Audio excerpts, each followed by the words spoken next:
All right, looks like we are live streaming. So, welcome everybody. This is a fantastic crowd. So this is a public information meeting for the Comprehensive Plan and Zoning Committee Revision Committee. I thought I'd start off with a little bit of kind of where have we been, where are we now, and where might we go, and a little bit about what the goals for this project have been.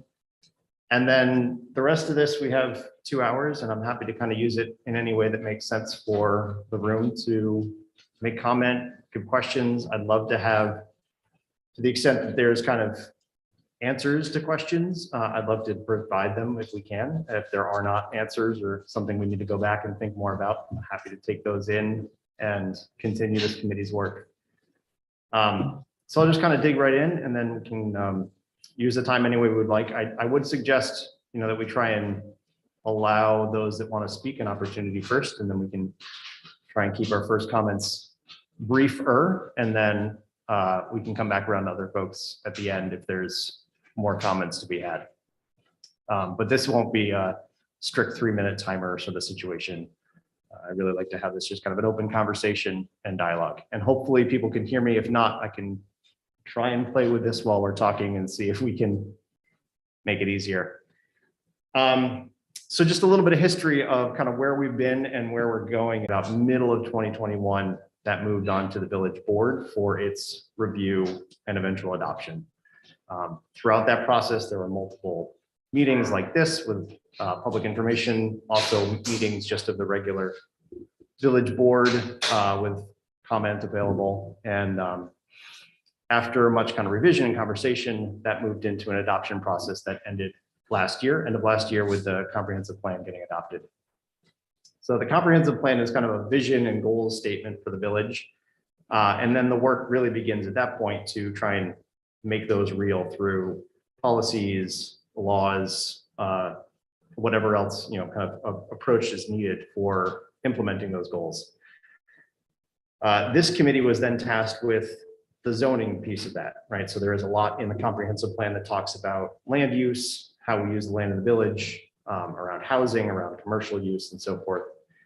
And this committee started working on a project to, no worries,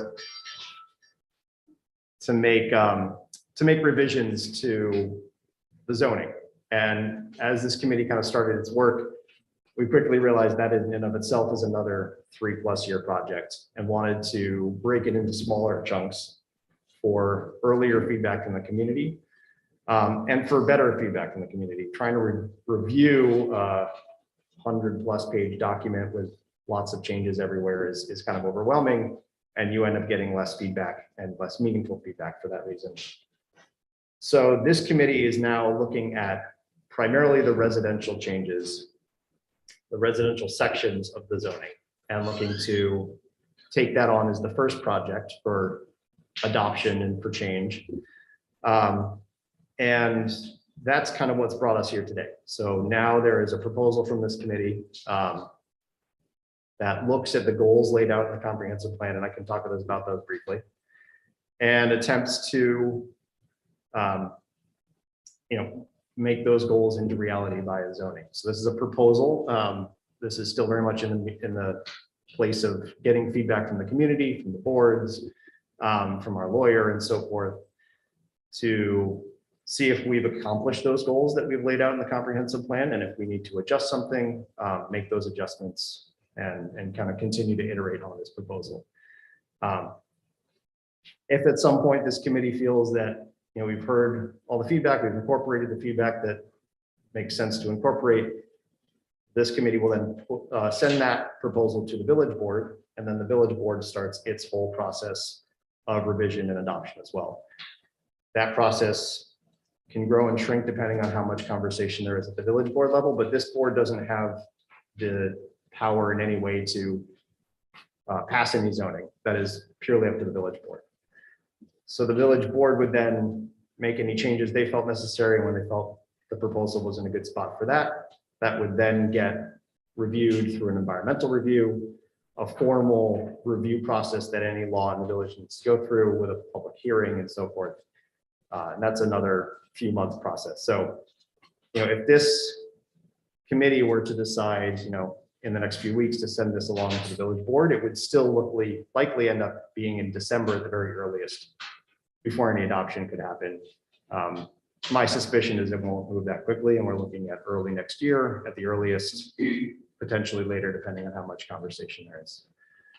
I think that covers kind of the arc of where we've been, where we are, and where we're going. I did want to mention briefly about kind of what are the goals of the proposal? What are we trying to aim at, and have we actually accomplished that? So in the comprehensive plan, under housing, and I think that's kind of the appropriate piece for this section, is a number of goals. I'll just read them off. So there's one goal to provide for more affordable rental housing. There's a number of actions under there, and I won't get into it, but it does kind of give a little more clarity on what that might look like. There's a goal for providing more affordable for sale housing. And there's a goal to preserve small town atmosphere. And a final, actually two other ones. One to regulate short-term rentals and bed and breakfasts fairly. That's an interesting one and is the next topic of conversation for this committee, but we decided to move ahead with the housing pieces as a chunk, and then the short-term rental regulation, I expect this committee will continue working through maybe the rest of the year, and early next year, we'll see how quickly that moves. But that is a current point of conversation for this committee. And then finally, to promote accessibility in all buildings. And there's, again, a couple of suggestions on how that might look. So those are the goals that, it kind of shaped the approach that this committee took, and the proposal that's going to come before you, and then we can chat about. And I think I'll kind of maybe leave it there. You have 6. Oh, thank you. Thank you. I can't do everything all at the same time. Please call that out if you see more folks there. There we go. My apologies to everyone. Oops, I'll wait for them to connect their audio. Anyhow, my apologies for those that were left in the waiting room for a while. There is the Zoom, there still is the YouTube recording for the pieces that we missed. We were just going over the kind of where we've been, where we're going, where we are right now, and some of the goals that this proposal is trying to aim for. I think that's all I had planned to kind of cover. I don't know if there's anything the committee wanted to add to that. But if not, I think what we'll do is just kind of open it up for conversation and questions. As I mentioned at the beginning, I'd love to keep the first round on the shorter side so everyone gets an opportunity to speak. And then if there's more time permitting, we've got the next hour and 50 minutes or so here to continue going through. And for those on the Zoom, if you'd like to raise a hand using the Zoom raise hand feature, please go ahead, or I think the reactions lets you do that. And hopefully someone, myself or someone in the audience will let us know.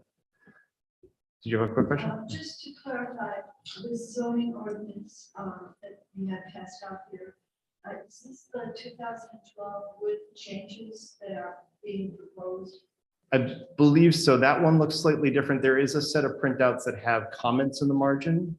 Are the rest, are those ones maybe you? This is the draft with the stuff that we're looking to strike out, Okay. struck out, but still there, highlighted. Yeah, so that This is, is the 2012 revised. that's right. Yeah, so the way, Draft. that's right. Yeah, the way that the board approached it was more of starting with what we have and making adjustments to it. That was a suggestion both from our lawyer and our consultant as an easier way to both understand the changes, hopefully for the community, but also to kind of think through them, especially from the legal perspective. I will say there is another copy that has additional kind of comments in the margins on many of the adjustments to try and give a little more color as to what's going on. Those are all available online, as well as a frequently asked questions document, which we've been compiling as we get more questions back from the community and trying to help collate those into one place for easy answers. Yes. would it be possible for you to give us that address? Because I have found in searching for information on this, that the website for the village is awesome, but it's sometimes difficult to find things. If Understandable. you don't know just where you're living. Yep. And then I also wonder about, just truly understanding the boundaries and what things look like. So you talked about a variety of, districts, residential land B, commercial districts, industrial, conservation overlay districts. And also that Tompkins County has a map of that, but I've not been able to locate that. And you Yes. surely help me understand. I appreciate that, and that is an oversight on my point, and someone else had briefly asked this in this right before we started the meeting. That map is exactly the same as the existing map, and that is unchanged, and so I will make sure that it's right next to the edit, so it's very easy to find, but that is currently available under the law page of the village website, so So Truman's, it's in this packet? no, sorry, it is a separate map. If you go to trumansburg-ny.gov/laws, there is the current map and the current zoning, and the map is unchanged. So this will be the same map. And I'll make sure that's in a more locatable place going forward.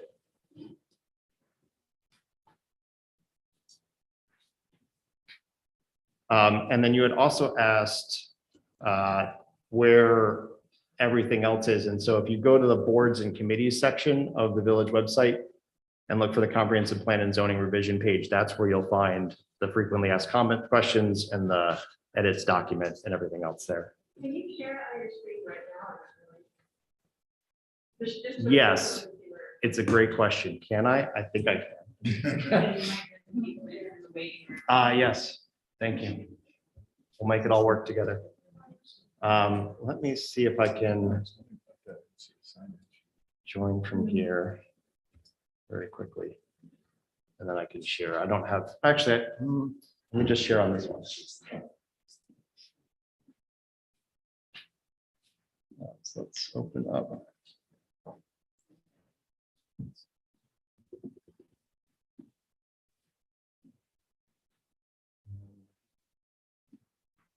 Screen. So.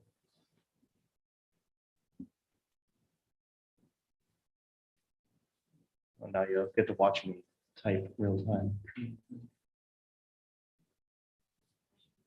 So I'm on the village website and it would be under projects, boards. It would be under boards Okay. and then comprehensive plan and zoning revision. Okay. And that's where you'll see this is the draft proposal here. Uh-huh.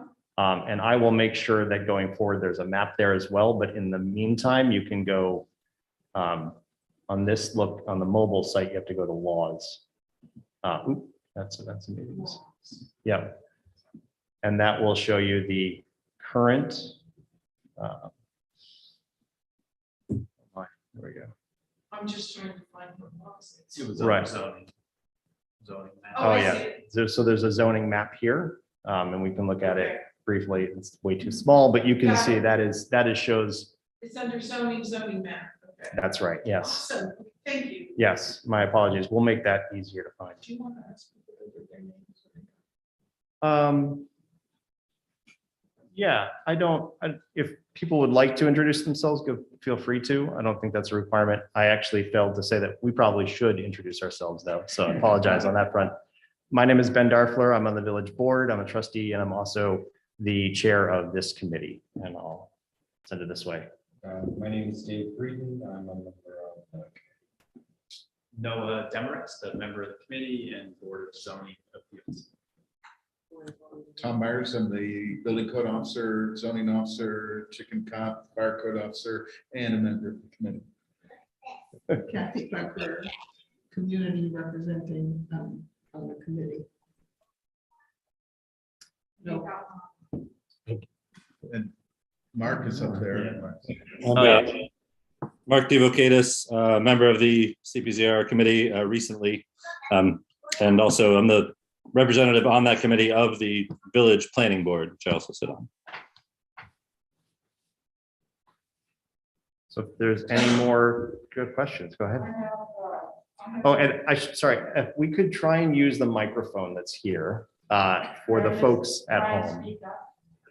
It would really, I think the people at home would really appreciate. Just pass it around. Yeah, just pass it around. You don't have to stand up there. Passing it around, if that makes it easier, is absolutely fine.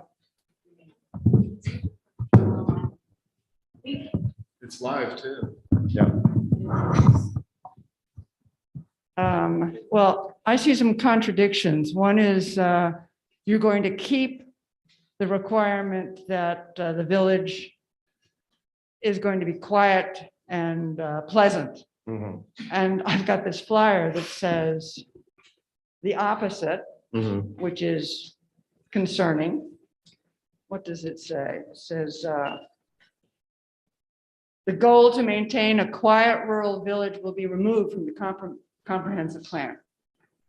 Is that, That was taken out from the comprehensive plan, yes. The intention there is, that has been a very interesting phrase, with a lot of people interpreting it in different ways. The primary term there that is rural? was rural, basically, that it didn't, that there is rural and the village is not quite rural. And I think that was leading to confusion between what the intention of the community was. Now, I know that that's not widely, like not widely, universally understood by the, Well- accepted by the village, but that was the change that was made in the comprehensive Well, is plan. there somewhere that says that you're going to maintain a quiet, pleasant, attractive Yeah, right. So. community as opposed to something else? Yeah, absolutely. So the goal in the comprehensive plan was to preserve the small town atmosphere. That was the kind of the term that went through. And so just to read a little bit more under that section was amend zoning regulations to protect and preserve each neighborhood's characteristics, specifically address setbacks requirements, lot size, building size limits, et cetera, so that each neighborhood maintains its existing look and feel. And that was absolutely a goal of the changes. Specifically, you can see that in a couple different places. One is putting a limit on the number of units allowable on a lot. Currently, there are no limits. And so we saw with 46 South Street, for instance, 46 or 7 unit development proposed. And I think that rubbed people the wrong way. So we've limited it now. And the other really important piece that I think is a little nuanced, but hard to but still very important is the infill setback rules. So when you think about a community or a neighborhood, a lot of that look and feel when you're on the street is how close or far are the buildings from the sidewalk. If you think about walking down Wake Street versus walking down Tamarack, there's a huge difference in just how the community feels there. And that's in large part due to how far setback these buildings are. And so the current proposal requires that new development in those areas conform to what's around it as far as the setbacks go. And so that was the approach that this committee took to try and really embody that goal in the proposal. So somewhere it's going to say that you're going to keep the characteristics of the current neighborhoods, and whatever development happens will be similar, give a similar feel to the neighborhood. Right, as far as that setback was the key thing. That will have to be similar, that's required. All You right. know, there are still changes, right? The other thing that this board is wrestling with is a requirement or a goal to increase affordable housing, for sale housing, rental housing. A lot of that talks about working on infill development. And so infill development is adding additional development in the area, and that requires certain changes, right? So we're constantly wrestling with these two ideas. How do we blend them and bring them together? Right. Okay. And another contradiction is you're saying the revisions discourage large multi-unit housing development. And again, this alarmist flyer here talks about, a 3-acre lot could have 50 or 60 dwellings on Right. it. Yeah, that's where the flyer unfortunately is just incorrect, right? So there That is. is incorrect. That's what you That said. is incorrect. Yeah, there's a limit on 20 units per acre. So you can't put that many units on a lot. You could subdivide it and you can go through a whole process, right? But that is a very different approach, and you don't have a 50 or 60 unit building. You then have 3 lots that are or let's say 1 acre lots, right? and you have different developments on those lots. But you can't have that many units on a lot. So I wrote a flyer, can I respond, and I wrote a flyer, Sure. I did the math. So the distinction is, the current zoning allows unlimited number on a lot. The proposed is 20 per lot. Right. However, I have heard people on the committee said, no problem, we'll just make multiple lots with 20 units each. So the question was, the Mills Falls lots has 3 acres. And if you look at the approximate number that could fit on 3 acres, it's say 54 to 60. So to say that that's incorrect, you would have to say how many could fit on those 3 acres if a developer came in and said, I want to max out the total number of units on the Mills Falls lot. I haven't heard what that number is, so I don't know that 54 to 60 is incorrect. Right, and that would require a significant amount of effort, but I can point out a number of things that make it very like impossible that that's the number. So first of all, the frontage is not enough for multiple lots. There's not I think even enough for 1 lot. You could try and subdivide it, but you run into a number of different issues. A lot of that lot is a big steep bank down in the river. You can't build on that. There are setback requirements from the river 50 feet where you can't build anyhow. So you start looking at these things, then you need roadways, you need infrastructure, you need, gas lines, electricity, so on and so forth, parking spots. The actual number there, I can't give you an actual number. We haven't had a proposal and a site plan review and a environmental impact process. How does water work? We saw how much of 46 South Street was required to be for water and stormwater maintenance. That's a huge impact on the lot. So this is kind of gets into this point of, just because technically by a number and a lot size, you can do the math, right, and figure out how many units. The reality is that's not what actually can get built on a lot, right? So this is where I think we should really look at what's possible on a lot versus what the math can show us, because that doesn't actually, interpret. You can look at a lot of lots around here. I know we had a lot of conversation during 46 South Street of a 5-acre lot that could have X number of buildings, but it doesn't. And it hasn't, and it won't, it isn't buildable that way. So I think that's where we start looking at, what are we trying to accomplish? What are the goals? And are we meeting those goals? And are we balancing these two things, right? And so I'd love to focus on where are we missing or hitting those goals. So I'd like to point out, you're talking about 50 feet from the stream. There've been a number of variances where people have built swimming pools, other structures pretty close to the stream, and you can just go downtown and see a number of buildings right on the stream. So, it's an open question. What kind of variances can you build on a steep lot? Why not? I've seen it. So to say, to wave your hands, I think is not correct either. To say, I don't know, it's not 60. If somebody wants to know the answer to the question, they should know, what's the minimum that could be easily? Could it be 40? I don't know. And related question, how many units can fit now on 46 South Street with the new zoning? Because we talked about 46 South Street, 19 acres, 73 units with a current zoning. With new zoning, they can always submit another plan. They can probably make easy changes without submitting a new plan. How many units can fit there? I'm not sure they can make changes without submitting a new plan. I'd have to look into that. But that said, I think what you're wrestling with is exactly what this committee wrestled with, right? We have a clear goal from the community to increase the amount of affordable housing for sale and for rent in the community. How do we do that? Especially in a community that is in large part very built out. There are a couple open parcels, but in large part very built out in the community. That typically means adding, allowing for smaller lots, allowing for smaller homes and smaller units so that there can be more of them, right? And that is the goals that we were set out as a committee, and how do we wrestle with those? And so that's, for some people, going to look like too much. For other people, it's going to look like not enough. And so what we're trying to come up with is what's the right balance, right? And so the approach that this committee took was to look around at what's currently in the village. We went parcel by parcel across the entire village and said, what's currently here? And let's look at what's there, and then let's allow that to be rebuilt. not to add more density than already exists. And I will say, of course, we look at Wing Street, that's more dense than Larchmont. So like there's variation within the community. But we looked at what's already here. What would we like to be able to rebuild if something burned down on Wing Street? And that's what we went with. And we can absolutely have a conversation. Is that the right approach? Should there be a different approach? Should we look at allowing only 50% of what's available in the village to be rebuilt, 80%? Should we go higher? Should we say that we should be able to build 10% more dense than what's in the village? That's the kind of conversation that this committee was having.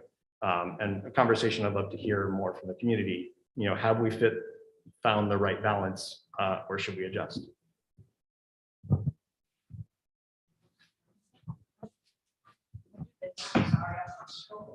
Just a quick question. Are we talking about like neighborhoods then? So you're going to be zoning by neighborhoods? I mean, are you going to have, you know, like this neighborhood, like we have the historic area in the village, then you have another area, then you have, so your zoning would be based on where the, you know, each neighborhood is right now? So that was a conversation with the committee, and we looked at that, right? And I think you run into issues very quickly of where do you draw those lines? And so we wrestled with it to some degree and then decided that maybe a more interesting approach would be to have those infill rules that I was talking about, so that as the area around you shifts, you have to shift how your house is set back off the road. And you know, that allows for this kind of gradual change. So if you take something like South Street, right, it's quite dense right by Main Street. It gets quite less dense going further out. There's not really a line there that says, okay, now it's more dense, now it's less dense, right? It's gradual along the way. And so that's the way that the proposal aims to balance that, is by saying, look what's around you, look what's a couple houses up, a couple houses down, and fit that. And that's particularly on the setback. But again, that's something that we can have a conversation. Are there other areas, other parts of the regulation that should be more flexible? Flexible is not the right word. Require more in keeping with what's around it. So then how do you decide? You just said you can't decide where the lines are. Exactly. Yeah. Okay, so when someone's coming in who's new, how are they going to know if you don't set some sort of Right, so parameters? the proposal right now says you have to look, I can't remember, I think a few hundred feet in one direction and the other. Basically 2 houses down and 2 houses up, kind of Okay. rule of thumb. And look at that. And then you have to be set back as Based far on as that. those. And then there's other areas of regulation, right? We have lot size, setbacks, how wide the lot is. And those are other places we could look at adjusting, or, you know, I think the primary one for me is setbacks, and that's where we focused our energy.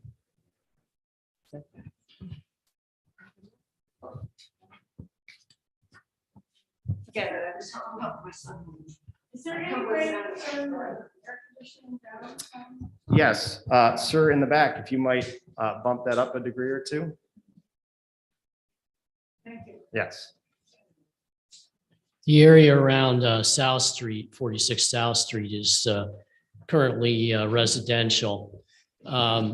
You're talking about proposing how to match the area around there. We've already, you know, there's already 73 potential units coming into that area. That doesn't really match what's existing there currently. Now, if you're talking about greater density there, that's just going to exacerbate that difference. Thank you. Actually, I haven't looked. Let me admit people. And if anyone, again, I'll reiterate, if anyone on the Zoom would like to, hold on. Let's wait till they actually can hear me. Well, now we're all waiting. Anyhow, if anyone on the Zoom would like to raise a hand to make a comment, I'll try and keep an eye on this one as well. Sorry, Nancy, there's actually one behind you before we go back to you. I was just wondering about parking, Mhm. because we have narrow streets. And that's a really, and making sure that as we develop, the infrastructure's there so that there's parking and I'm gonna kind of make a broad swath here and say, we're making sure that there's stormwater runoff and plenty of sewer and water lines and all that. And we're also working with the schools. So as we bring these people in and they have children, there's teachers that can handle teaching them. So for the school, that's a question for the school. I mean, I think Gotcha. that would be best to drive there. Yeah, So if you just answer my I'll leave it parking at that. question. On the, we'll sure. get it. On the parking side, so one of the proposed changes is to reduce the required parking. Now, that might sound kind of surprising at first. As you pointed out, we have narrow streets. We don't have kind of places to park. The reality is that there is much more parking that is built currently than is required, right? You kind of build a house, you build however many parking lots you want. You don't go looking at your zoning and say, well, it only says 2, I'm only going to build 2. What the intention there is to do is to allow more flexibility, right? So this goes back to wanting to allow more affordable set for sale and rental housing. If you have a situation where you reasonably think you've got someone who would like to live in an apartment but doesn't own a car, maybe they take the bus, maybe they work in town. That is a decision I think is best made by the person who owns that apartment. Is that a reasonable apartment for them to build and try and rent without a parking spot? I think so again, we're not trying to dissuade parking necessarily. We're not trying to restrict parking per se. Anyone's feel free to build as much as they'd like and can manage on their property. But we want to give more flexibility. I think we see this also in some of the at-home business changes where there's less required parking. But if you live a block off of Main Street and people want to go park on Main Street and come to your home business, why isn't that available to you? So that's kind of the thought process that went in there. Okay, thank you.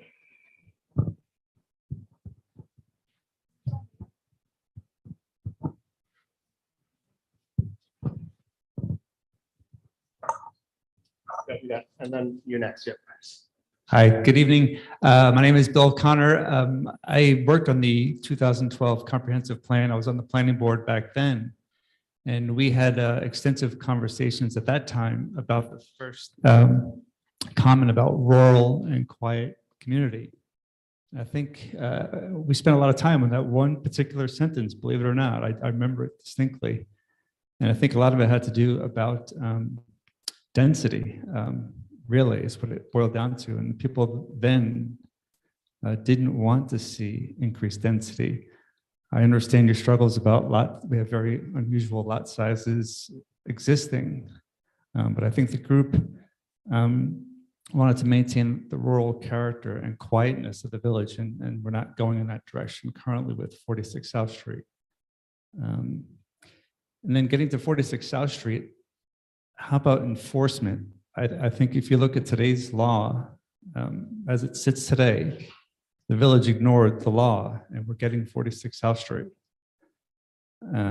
So enforcement is a big concern to me because we didn't enforce our own laws because people had an idea of this is what they wanted rather than following the law. So I'd like to see something to address that in the future. You don't have an easy task, but I appreciate all the efforts you're doing. We have talked a lot about the importance of enforcing the parking. Oh, I should do this. Wait, is it on? Yep. We have talked a lot about the importance of enforcing the on-street parking law, which is not very well enforced right now. But, it's got to be, you can't just park on the pavement. And so we are expecting that would be enforced. There are, on the enforcement side,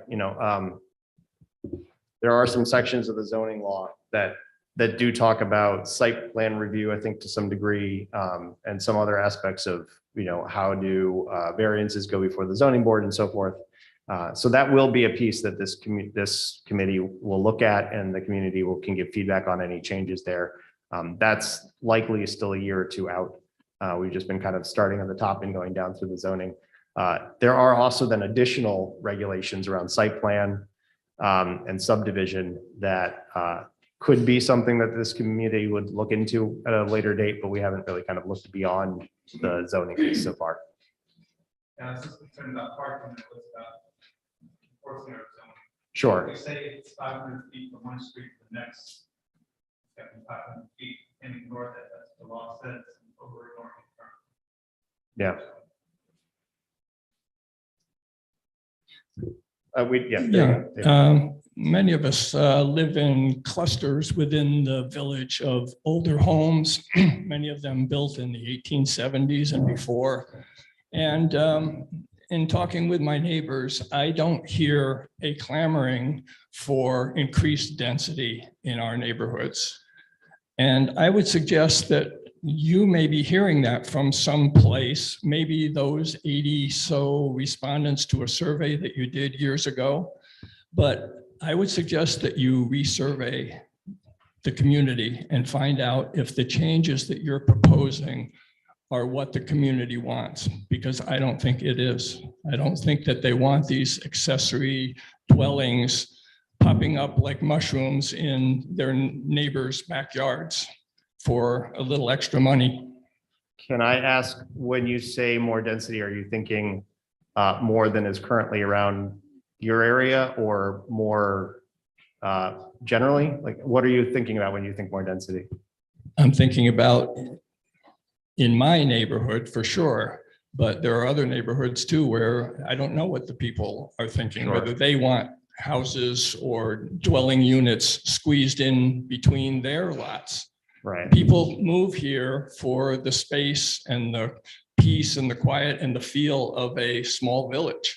And to propose squeezing in more development and these little mini houses that I hear about, it doesn't seem to be what I'm hearing people want. Fair enough. I will. Where is his neighborhood? So, yeah, would you mind sharing where you live? Yeah, I live on South Street in the first block. And so off of I, Main. so I would say that the proposal is basically re-allowing what you currently have, right? So most, like, in fact, I'm pretty sure your neighbor is one of the lots that is very much not available to be rebuilt should that house burn down for whatever reason. And based on the current zoning. So the current zoning requires a much larger lot than we see in that area of the village. And the current proposal proposes to reallow that level of housing to be built again. The ADU, the additional housing is an addition on top of that. I appreciate that. I do think we see a lot of folks in that area and around that area with, looking at an apartment above an existing garage. And that's something that I think this committee, while looking at that desire for additional housing in the village, thought is a thing that should be available. I've heard many, many people looking to have a garage apartment. I know that there's also an apartment, on one of the houses just, next to you, that I think people appreciate. It helps bring in that extra income for someone to stay in their home. It helps someone have an aging, parent or a child coming back from college stay in the area. So we have heard a lot, and I should say that's anecdotal, right? So, I mean, you're hearing what you're hearing, I'm hearing what I'm hearing. I don't deny either side of that. The survey that we did had over 250 respondents in 2020, I believe. And there was an overwhelming support for some of these things. So that is a lot of the input that this committee has been looking at when, again, trying to kind of wrestle with these ideas of where do we draw lines and what do we propose. I just want to know, is somebody taking notes on our comments? Because I see no notes. It's being recorded. It's being recorded, yeah. Yeah. Okay. Yeah. Thank you. So I would like to clarify what you had said about legalizing what you already have. Mhm. So the proposal is to go to 6,500 square feet, which is about the size of the smallest 1% of lots in the village, 6 lots. So the smallest 6 lots, but that's not for 1 unit, that's for 3, 2 units plus an ADU. So it's more than that. That's the first thing. The second thing, you're talking about keeping neighborhoods similar to what they are by using setback. But when I live in a house, I really don't think that much about the setback. I think about how big the house is next to me. So if a house, was sold, torn down, and 12 units built next to me, but the setback was the same, I think it's pretty different. And I did another math example that seemed a little bit clearer. On Congress Street, there's a 1.5 acre lot between Seneca Street and Strobridge. I apologize if it's any of yours. It's 1.5 acres, one house and a barn. And so that could easily be divided into two lots, 1 acre with 18 and 1 acre with half an acre with 8. So 26 rentals where there's currently one house in a spacious yard. And that just doesn't seem to me like what you're talking about. It seems completely different than the neighborhood that it's in. Now you can say, well, that probably won't happen, but the fact is the zoning allows it. So obviously it could, and it seems to be what you're trying to promote. My third point is about the survey. I went back and looked at it, posted it online. When you asked about affordable housing, you said, what's your top 5 priorities? And 6.8% had affordable housing as one of their top 5. So it's not overwhelming. The number 1 was small town rural feel, and that was only 10%. And that was the only time that was asked in the whole survey. And I don't think anybody had any idea when you asked that question that this is what, this proposal is what they meant. Maybe they said, oh, we're totally happy with the housing that we have now. We don't want any more. We just want it cheaper. And keep in mind, we're still getting 46 affordable units to be built starting next year, I suppose. Why not wait to see how those go before requesting more or enabling more? Because what I'm concerned about is what's going to be built is not even going to be affordable. It's just going to be more. And it's going to make existing neighborhoods feel quite different. Even if it's 1 or 2 of these big buildings, it's going to tick off a lot of people for not much benefit. And my suggestion to you, as you know, is to change the zoning for new neighborhoods, truly new neighborhoods. You've got 16 vacant acres now on the corner of on Seneca Road near King, and you've got many acres by INHS. Those are yet to be created, and they're not really near a whole lot of existing neighborhoods. Why not make those different zones, different sizes, and then people moving there will know what they're getting into? Because I think people next to this lot on Congress expects it to be pretty much the way it is. Could they add an ADU? Sure. Do they expect 26 apartments? I don't think so. So, and then in talking about having conversations and hearing, I would like to know what your process is for actually understanding the quantity of people. Because if you kind of say, yeah, well, I heard you, but we're still going to propose what we're going to propose, that's what I would like to know. How are you going to incorporate feedback that you hear from the community? Oh, thank you. Barbara, we'll get to you after this question. My name is Judy Hardesty. I live just a few feet from King Street and Seneca. And let me tell you, I do not envision, I don't know, hundreds of people outside of my window when I purchased that property. I didn't purchase that property to have a giant. Well, no, yeah, it was your suggestion. It was, but they're enabling it for the whole village. It was her example. Yeah. She was just an example. She was giving an example. Right. Just in Right, case. but just so in- this goes back to what this committee wrestles with, right? If we say, well, we're gonna mess up your backyard, but not your backyard, how are we to kind of make those decisions, right? So I think that kind of goes back to this whole question of how do we wrestle with these things? We know that we want more housing in the village. We know that we want more affordable housing in the village.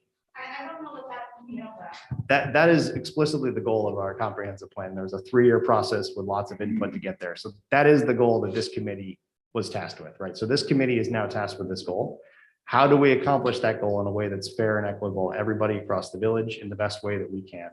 And so maybe we haven't hit that. Maybe I'm hearing a lot of concern around density. How do we adjust that, right? What do we want to look at to make that make more sense? At the same time, we also heard from plenty of people that they would like to continue to allow things like Juniper Manor. And I know we've gone back and forth about this, Nancy, but at the same time, Juniper Manor is a thing that's here. It's 20 units. I think a lot of people would balk, as you said, at 20 units in their backyard, but we also have 20 units in someone's backyard in the village, right? So we have to continue to think about how do we make a reasonable set of goals and proposals that balance all of these things out. And I'm hearing a lot of concern about the density, and I appreciate that. I think there are ways that this committee can kind of continue to work through that, figure out how to tweak that and change that. But at the end of the day, there is a desire from the community for more housing and the ability of things like Juniper to continue to be built in this community. And if those things, if we take those as that was the outcome of the comp plan, we can't just kind of throw those out. So how do we wrestle with these things, right? I think that what I'm not hearing addressed is the capacity of the village to deal with this.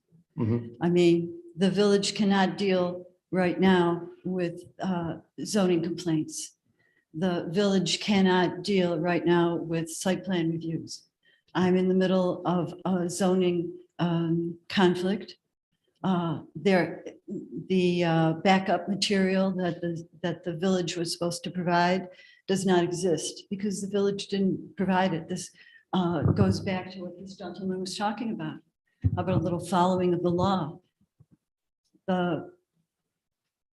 The amount of extra work, extra people, extra eyes, extra diligence that this kind of change would require is inescapable and unavoidable.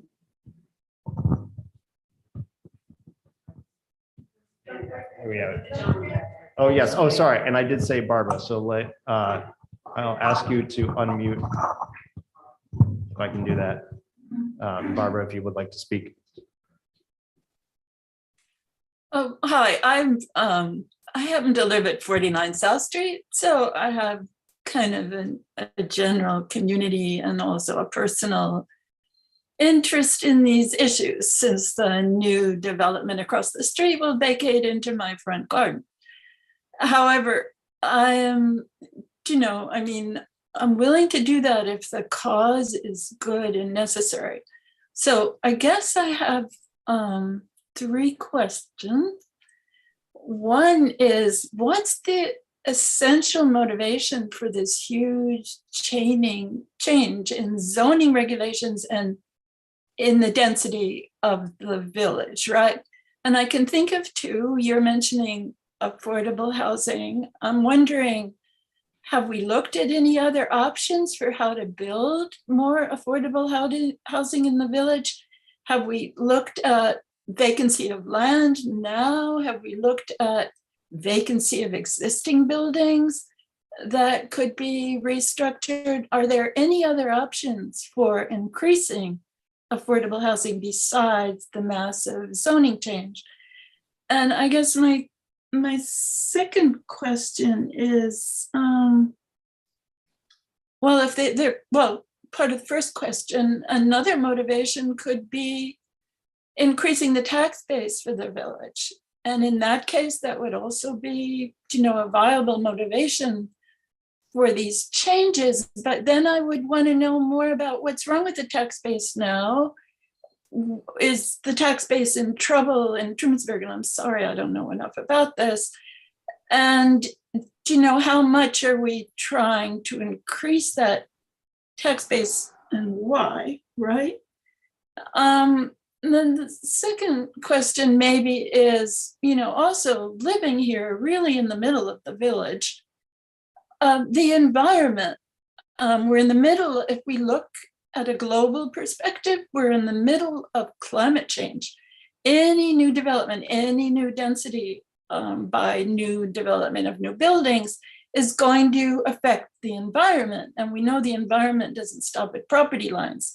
So the grass, the trees that will have to be cut down, the birds, these just happen to be things that I think matter and matter a lot in this global climate. So I don't hear a lot of discussion of that aspect of the increase in density. And that includes issues like water.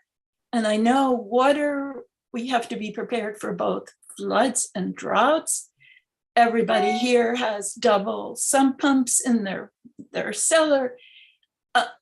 If I were going to think about increasing density, I would need to know more about how those things are being considered. And then I guess my last question is it, I think, it's a small community. What is it? I don't know the facts, but like 1,600, 1,700 population, 1 square mile of space. Anything we do is going to affect each and every person in the village. And surely it wouldn't be that hard to get input from, well, maybe I'm wrong, each and every person in the village. So I guess my last question is, could there be, or maybe there already is, a simple way for contact with the community at large for them to submit, because I'm sure not everybody's had time to read the whole document, for them to submit and to comment on the proposals, and then maybe to get some feedback from you on how you want to deal with that. And I realize that you're trying to do with this, and I realize how hard these issues are, and I really appreciate the work the committee's doing. So I don't mean to be complaining. I'm just someone sitting right in the middle of it who has these concerns. Sure, thank you. I think I heard three questions. I'll try and summarize briefly. One was, what's motivating the density? One was climate concerns, and one was community input and feedback. So I'll try and walk through those. I think we have kind of, I think I would just be reiterating what I mentioned previously around the density. We're trying to come up with a set of rules and that will balance this desire of the community for additional housing to be built, while also, wrestling with wanting to keep the character of the community.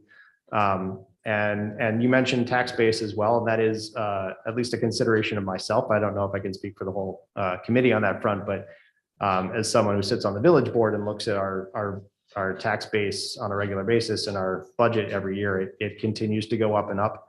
Much of the village budget is based on hold on one second.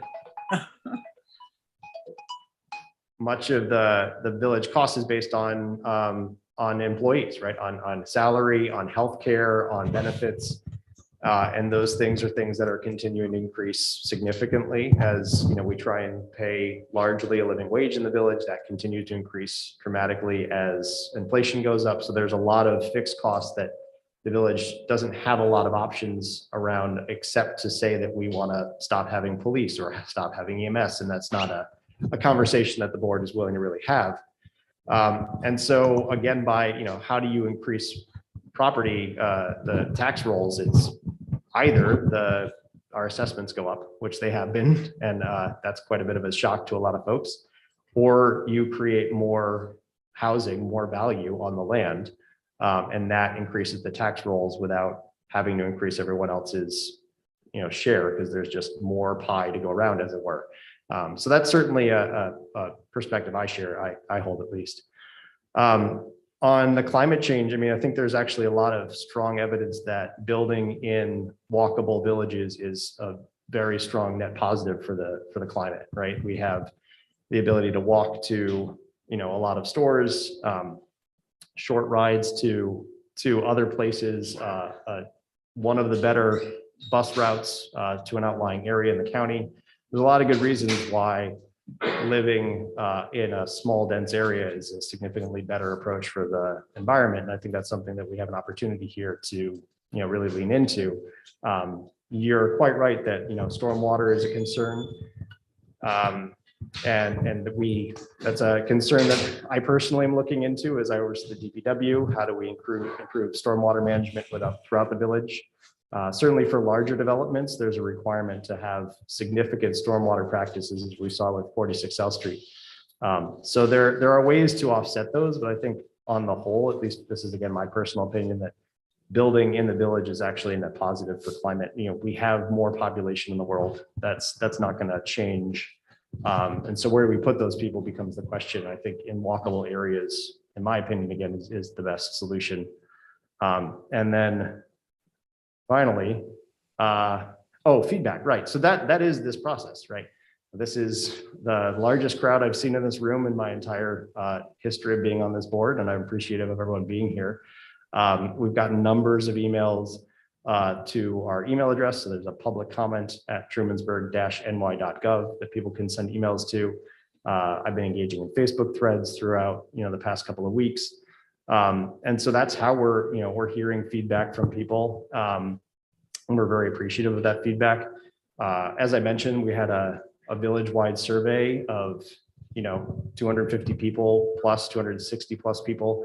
That is a larger response rate than most surveys have any hope of responding in this sort of a situation. Certainly much more response than we got during the last comprehensive plan process. And we've taken that to heart, and we've looked at those numbers and we've poured over them and tried to see what we can get out of them to understand, and work our way into this proposal.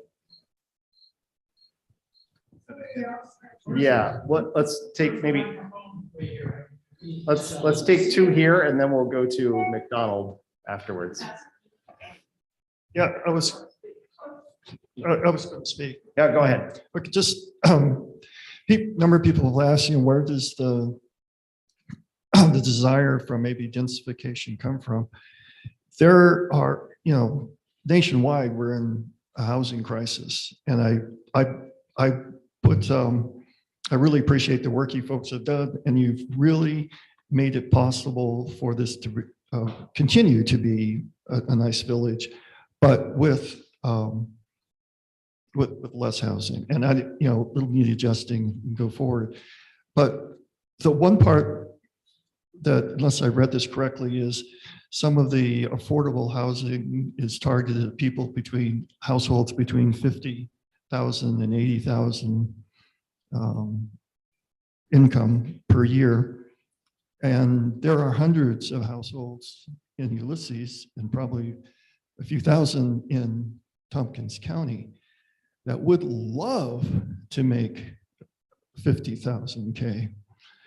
And so it's not only those folks, and I'm glad that they're going to be taken care of with all the affordable housing is going, but everybody else too. We as a community, I think that we have a responsibility to make sure they have good housing as well.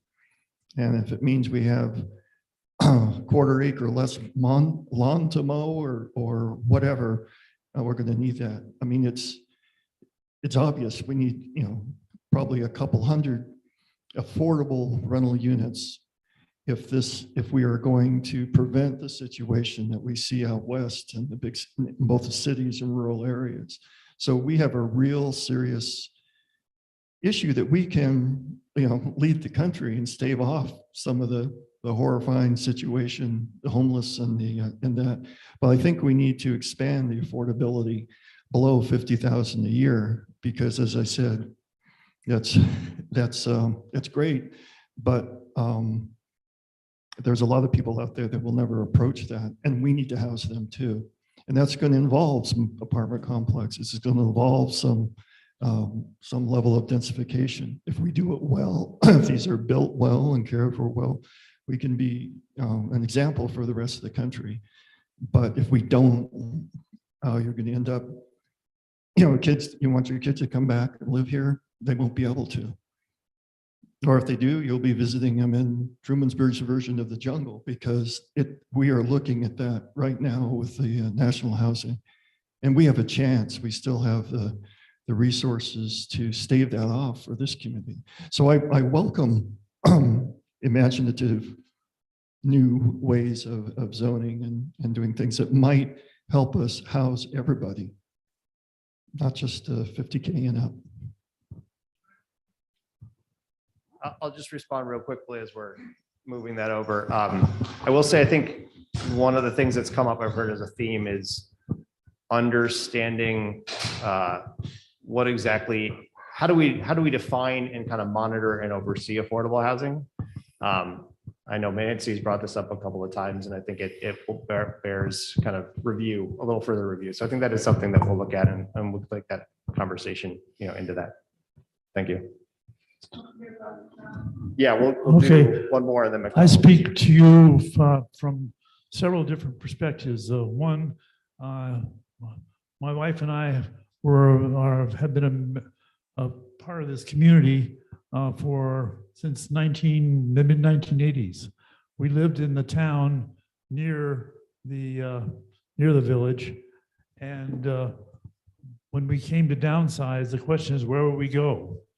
I'm retired, have been retired since 2017, and the village, we've had lots of friends here. We said we thought that we wanted to stay here, and the village seemed like the ideal place. So that's one perspective. We found a place which we liked on Elm Street, and within walking distance. I walked here tonight. The other perspective is I have, as a retired lawyer of over 40 years of experience practicing real estate law and municipal law. In fact, I was the attorney for this village for over 15 years. So I have some perspective on what you all are trying to do. And I don't want to be a cold blanket, but I think that caught my eye was the capacity to radically alter the nature of the village. I thought that the radical is a pretty strong word. On the other hand, having looked over the details, I feel that you're trying to bite off more than you can chew. When you make big changes, you have lots of unintended consequences. And I think if you take this slower, I mean, if the affordable housing is the goal, or the whatever, then take it in steps.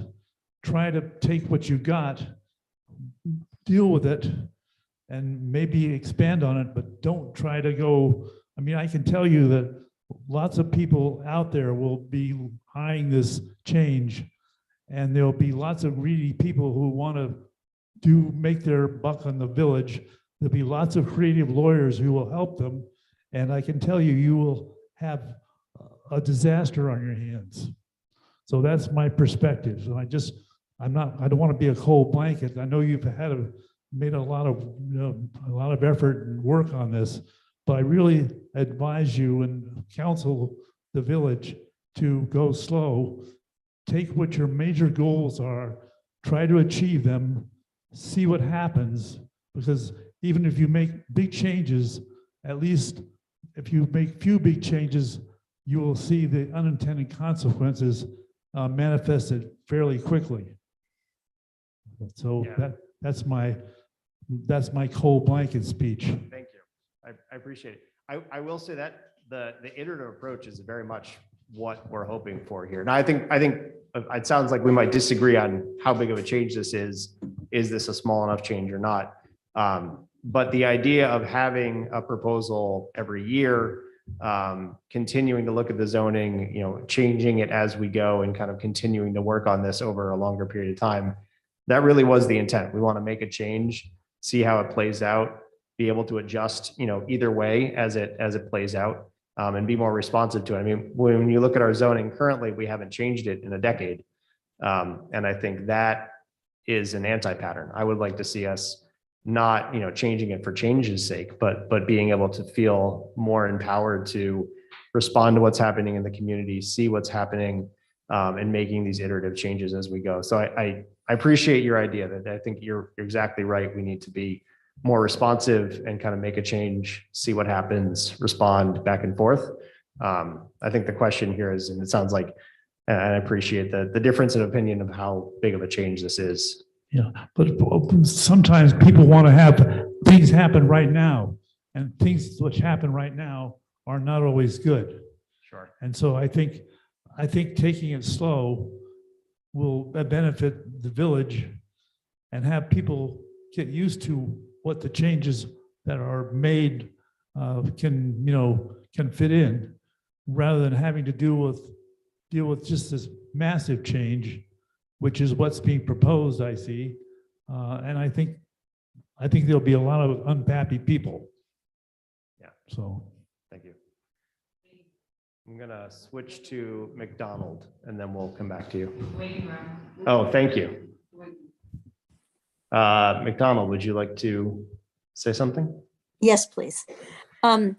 The idea of the infill, an apartment over your garage or, a mother-in-law thing, I think is perfectly fine. My general issue would be with having such minimum standards. Like, it's okay to say that if someone wants to put more parking spaces, yay, they can. But I think there needs to be that minimum. I think each of those units should have at least one, especially in terms of access for ambulances or fire. And I feel the same about like the side setbacks. As much as you might want to stick your arm out one window and get a cup of sugar from your neighbor, again, have the fire folks put some input? Because that could be 10 feet if we're down to the 5-foot side setback. And if you had an existing barn that you were converting that's already right on the property line, you could be down to 5 feet. And you can't get equipment into your backyard. You can't certainly get, fire equipment around the side of a building, something like that. So though I think all that can happen, but I think, yeah, you can't park on the streets in the village. You wouldn't be able to drive through. And that's where people would go if they don't have a space.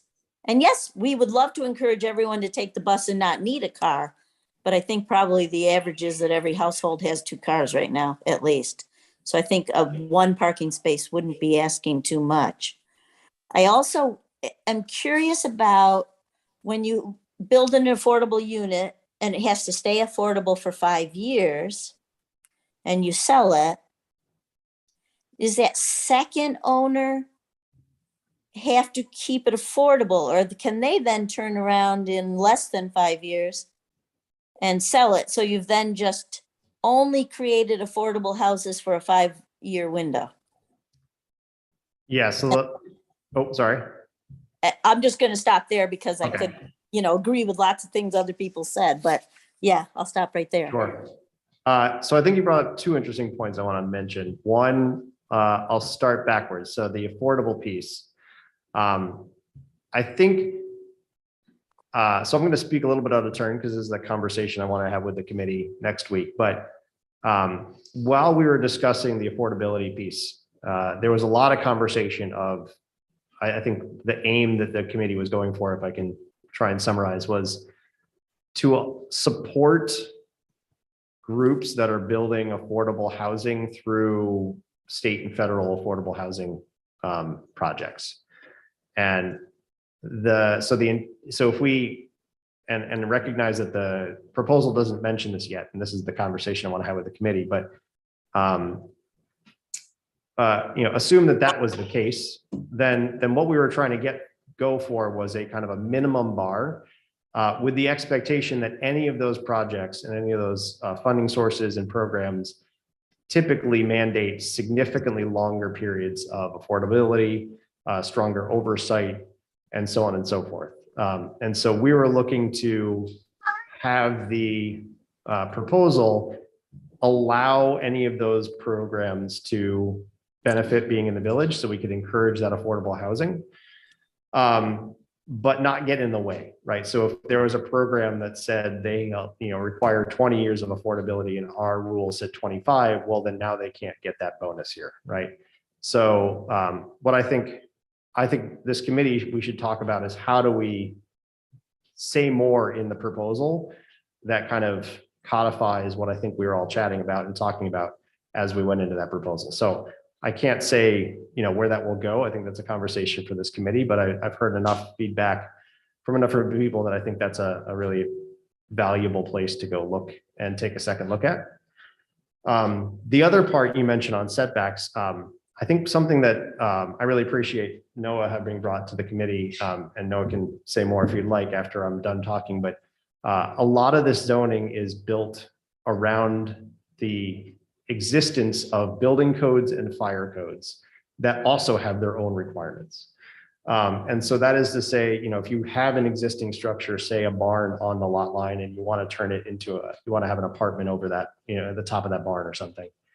The zoning might allow that, but you'll have a whole bunch of other fire code restrictions that you're going to have to work through, right? And so these things all kind of interlink together, and it's unfortunate that it's not easier to make that clear without restating the entire fire code and all the setback requirements in the zoning. And then you get into this point of, well, what if the fire code changes? Do we have to change our zoning, and so on and so forth? So it's unfortunately a little opaque to someone, I mean, like myself, when I started this, that was not clear about how fire codes and building codes work and what they require. But there are a number of other protections that are put in through those different codes that then align with the zoning code and kind of work together, especially in those very tight quarters or small setback sort of situations. So I'll leave it at that. I don't know if you have anything else to add to that. I think you covered. All right, fair enough. In terms of ambulance and parking then?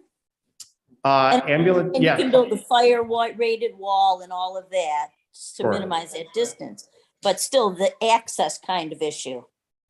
Right. I mean, I can't speak to EMS per se. But you know, they're able to get to all sorts of manner of things in much denser places than Trumansburg. So I'm not particularly concerned about that. But it is a good point to keep in mind. I would say again about parking, kind of what I'd already said is that, you know, requiring parking, the reduction in the requirement means that there's more responsibility on the homeowner. If they want to build an apartment over their garage because their aging parent is going to move in and that parent doesn't drive themselves anymore, then I don't see why we would require an extra parking spot. If they're going to create an apartment over their garage to then rent out and make some income, they probably should make sure someone can park there, because probably someone's going to want to have a car, and then that's up to them, right? I don't think the village needs to be in a place of regulating that. That is really a common sense side of conversation for whoever's making those changes. Could that not be dealt with from a variance?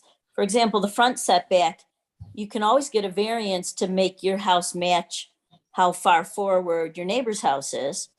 That is how it's currently done. So can't some of those weird situations be dealt with instead with a variance versus just across the board saying, go ahead, build this unit, and no, we're not going to worry about parking or anything like that because we're trusting you to decide that. And when you have to rent that out later after your mother-in-law dies and you've got a couple and 2 cars and they end up out on the street. And I think that's what Kathy was getting to with parking enforcement, right? Like we have a solution for that. If you're not allowed to park on the street, you shouldn't park on the street, right? You have a solution, but actually enforcing it and making it actually happen is different. Right, exactly. And that was what Kathy was saying, is that, you know, a lot of this is predicated on the idea that we need to be clear about where you can and can't park on, you know, the tree lawn, right? The grass right off of the road, between the road and the sidewalk, if you have one. Like, we need to be more clear about that and then enforce that. And we do enforce that, right? I can share as a village board member, we have a very, very long, angry letter from someone who got a ticket during Porch Fest, right? So like, if we're feeling as a community that enforcement isn't where we're at, where we want it to be, then let's have that conversation rather than, you know, that's the conversation to have. I don't see a need for having that in zoning. If we have a rule, we should be following it, right? All right, thank you. Or if we're not following it for 20 years and then we decide year 21, we're going to start following it, then let's just tell everybody, hey, by the way, we have this rule and we're going to start following it. Just Sure. a little advanced warning. Sure. Yeah, no, I think folks. that makes a total sense. I mean, that, you know, part of this is the process, right? Of working towards that. And if that's where this goes, then I completely agree. While I have the microphone in my hand, I did just want to say that we can't deal with the water issues that we have, at least on my side of town, I live on Bradley Street, between Strobel Street and Seneca Road. It's like a lake sometimes, so I just worry that if we can't do something well now, how are we going to do it well if we are increasing the density? And I would love to see us do the water well on this side, on that side of town, before we add more water issues. Yeah, I completely agree. The stormwater stuff is the thing that probably keeps me up the most at night. It's crazy. Like, how long have we had a village? I mean, I don't understand it. I know everything is complicated. Sitting here, my brain is aching. I really appreciate all of you and how you can stay on task with all of the questions that are continuously coming in. But like, how long have we been incorporated? Why is the water still an issue? And I know that's not why everybody is here, but it definitely is impacted if you're going to add more people. I feel like you and I could have a 2-hour-long conversation on stormwater, specifically in your area. I've been over there a number of times. So I mean, I think one answer, which is like the very long-term answer, is that we are at a point in the village where we need to have a significant investment in stormwater infrastructure. That isn't going to be the only solution, right? That is going to be putting in stormwater or rebuilding stormwater sewers in a lot of the village. It's a very long project. There's hopefully grant money for it and so forth. I think it's also going to require homeowners to install some sort of system that pumps into that, because the village is not allowed to invest infrastructure on people's private properties. That's using public dollars for private infrastructure is just not a thing that we can do. So it concerns me. I've spent more time than I want to admit reading about where can we regulate stormwater management requirements for smaller lots and smaller builds. It's unfortunately very tricky. Thankfully, on much larger lots and much larger builds, it's actually much easier. So the sheer volume of engineering work that went into 46 South Street is really just mind-boggling.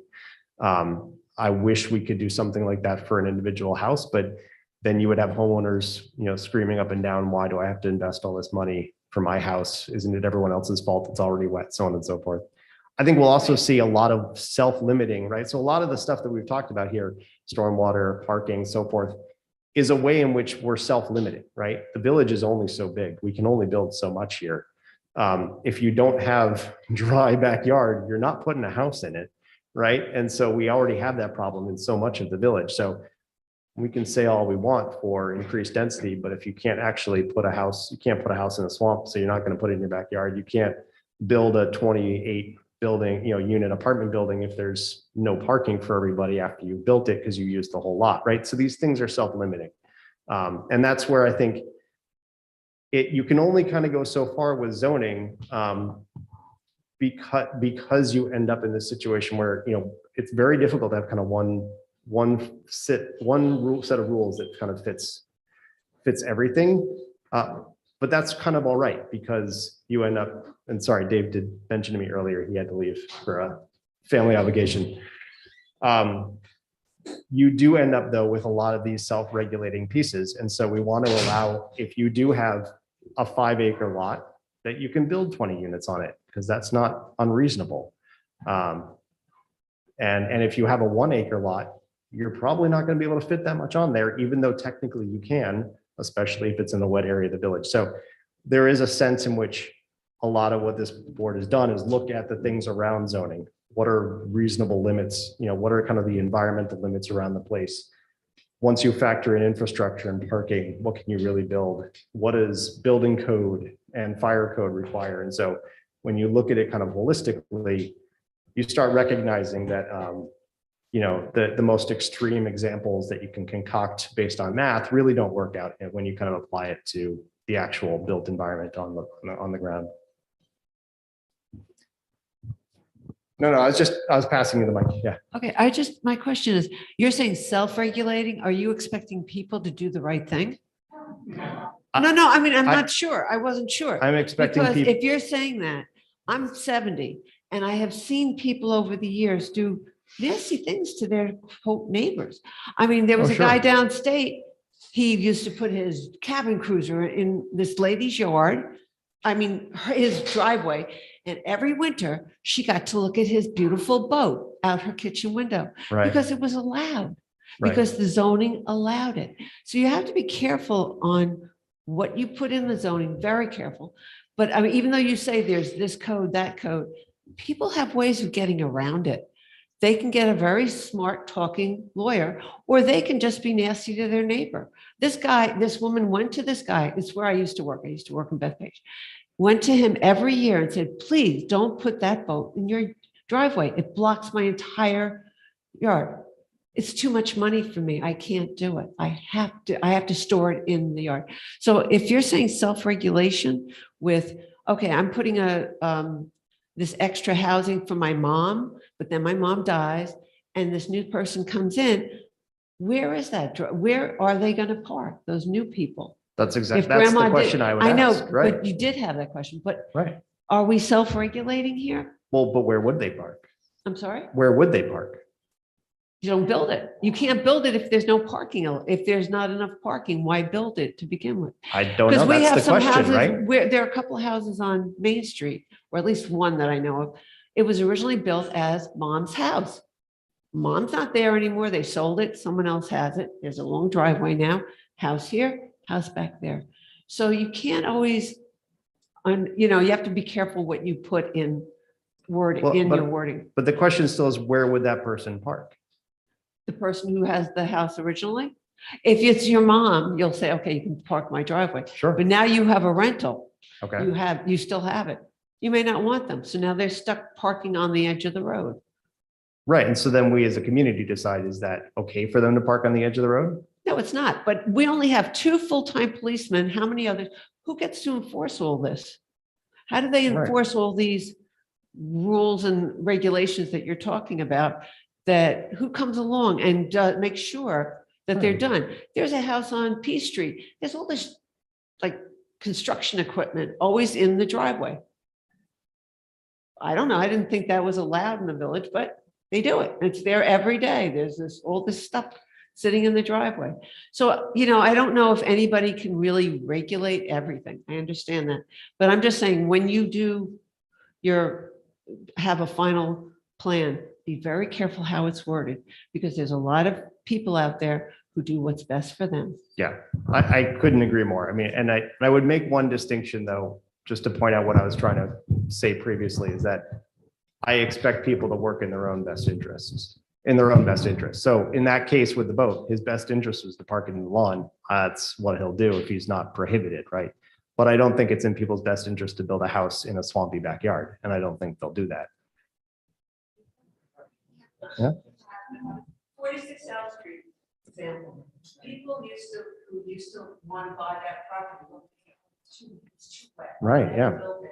And they were told for years, nobody's ever going to build it because it's too wet. Right. Right. And so So we don't know what the future will hold. that's fair. Let me.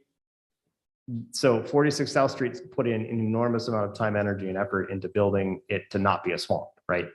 So that's a slightly different situation. But I take your point. I think I still believe there are self-regulating pieces. You can't fit so many houses on a property, even if without being able to also fit the utilities and be able to fit the parking and so on and so forth. Having the proper setbacks and so on, just because you kind of can run the math, it doesn't actually work out when you build it in reality. But I take your point that, people are ingenious and will find ways to build things that they would like. Yeah. How they park, but you don't require.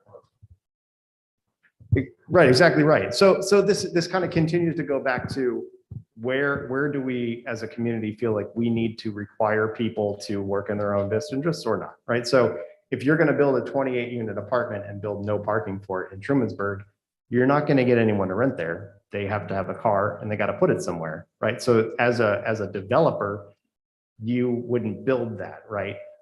Take 46 South Street, for instance. They did they have a lot of study, right, put into how many parking lots do they need for their developments, right? And so they came in and they had a whole plan of like what their parking needs are. That didn't have anything to do with our requirement of parking or not parking.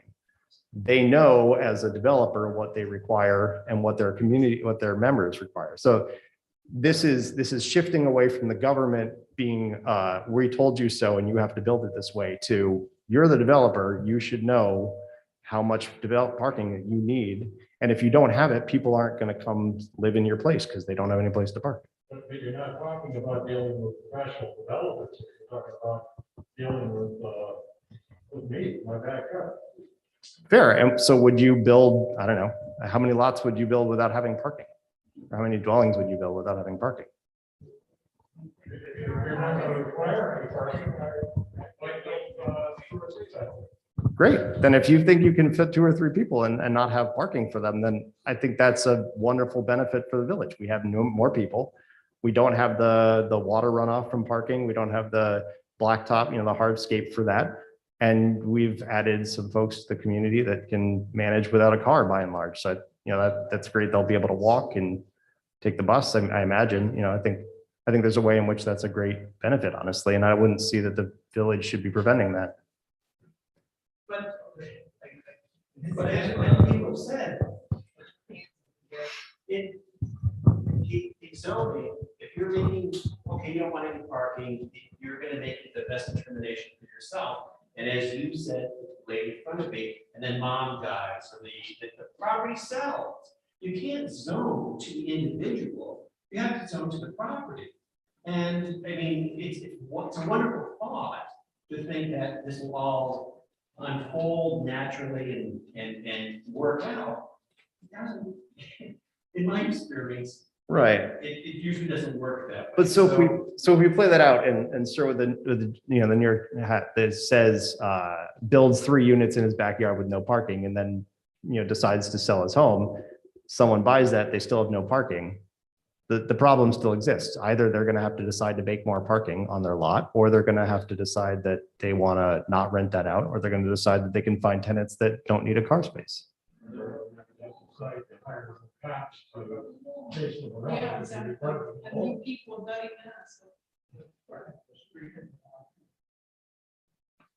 that. I have the mic. I just wanted, before I leave, I just wanted to say that I'm generally very supportive of the changes you're proposing. There was a man sitting there that spoke, and I appreciate what he said very much. And I think, though there are unintended consequences to anything you do, I think there's unintended consequences potentially for not doing these changes. So that's where I'm at. I'm with that guy.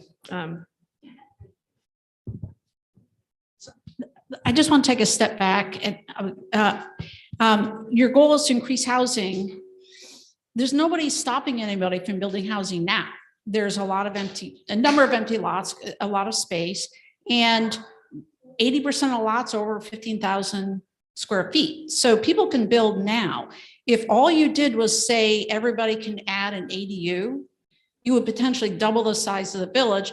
And before I forget, even with a current zoning, we just added up to 73 units at 46 South Street, which is an extra almost 10% of the housing stock for households for the village. So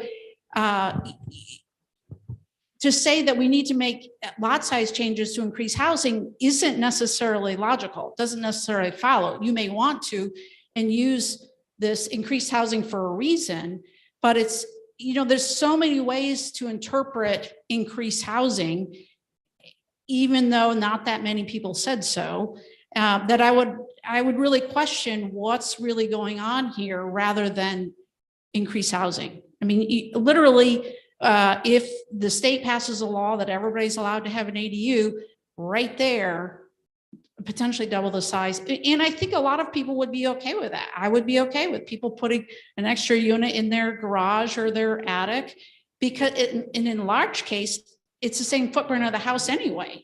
So we have a lot of big houses where, people probably would want a roommate or an extra unit. And that's a really simple change that has the potential to double the size. So changing the lot size to let the developer come in and build 20 units in a residential neighborhood with single family homes is completely different than letting everybody add an ADU. I completely agree, actually. And I would say, I think the place where I struggle to kind of balance these two things, right, is we have community interest in things like Juniper Manor, right? And it exists, it's here, people enjoy it, and people were open to having more of it, right? So how do we develop a set? Current zoning. Right, so how do we develop a set of zoning that fits that, right? And so you, The current zoning fits that. so you've mentioned that it fits it with the affordability, let's say, and I think that, So Juniper 1 does not require the affordable zoning incentive. Juniper 2 did with the current affordable zoning. right, so, and we've actually prohibited, Those only changes. right, so we prohibited Juniper 1 from even existing, so that's the first step, right? In this, it's not allowed to have a 40-unit building in the proposal, right? So we're already cutting that out.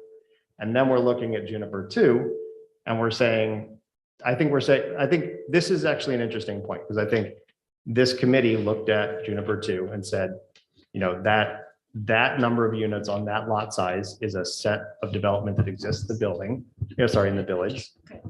And we worked kind of up towards that with this proposal, right? And I think your point has been not to look at it as a structure of 20 units on a lot, but to look at it as an affordable structure of 20 units on a lot. I think that's an interesting point, and I think the committee, I'd love to have that conversation with the committee. How does that change our thought process around this proposal, taking into consideration the affordability aspect specifically of that unit? I don't think necessarily that people walk past Juniper 1 and say, this is a lovely building. If people made a little bit more, we shouldn't have it here. So I think that's the other argument, but I think you make a very good point that affordability is part of what Juniper is about. And maybe that should be included in the conversation of what the proposal is trying to put forward. How so, please? No, so what?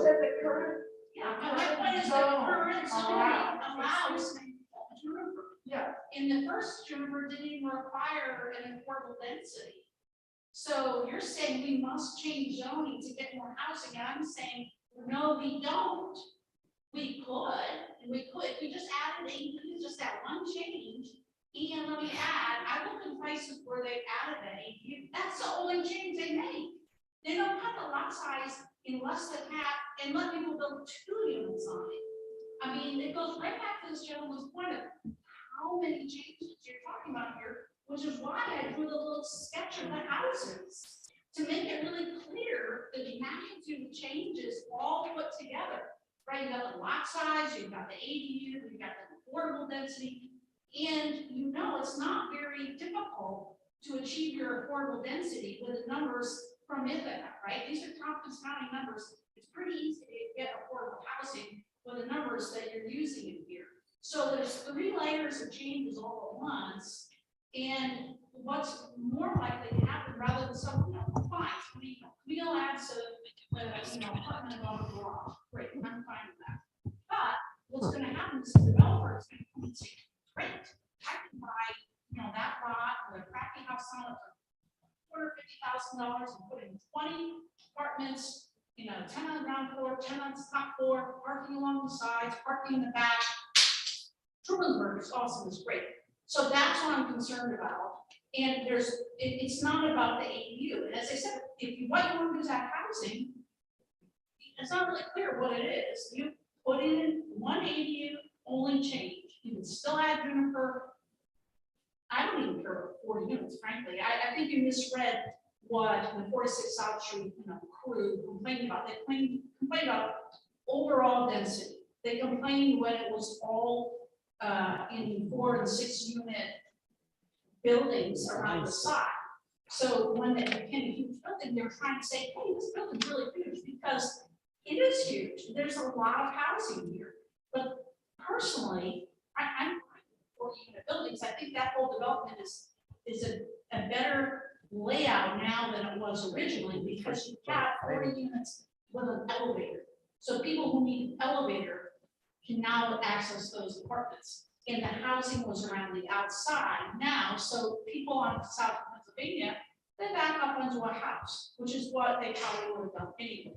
So I don't mind the 40 units, but I'm saying with the current zoning, you can still get more housing. You don't have to do any of this lot split, especially so clean. So that's why I'm kind of wondering where that world is it coming from? Right, To so. make this magnitude change. So where it is coming from, right? I'll try and say if I can say it more explicitly, is taking Juniper 2 as the 20 unit example that's in the village that people, in the survey said they were interested in, and building a proposed lot size that works up to that lot size. Now, the thing that I think what you're pointing out, which I think is a valid point, is that that building is affordable, where the calculation we did not include the affordability density, right? So I think that's a valid question. Do we look at that? And I think there's two ways of looking at it. One is it's an affordable house, and we would like to see more of that built only if it's affordable. If it's not affordable, it needs to be on a larger lot or some other sort of situation. Or you can look at it as structurally from a physical felt environment, see it situation, walking by that feels like it fits in with the neighborhood.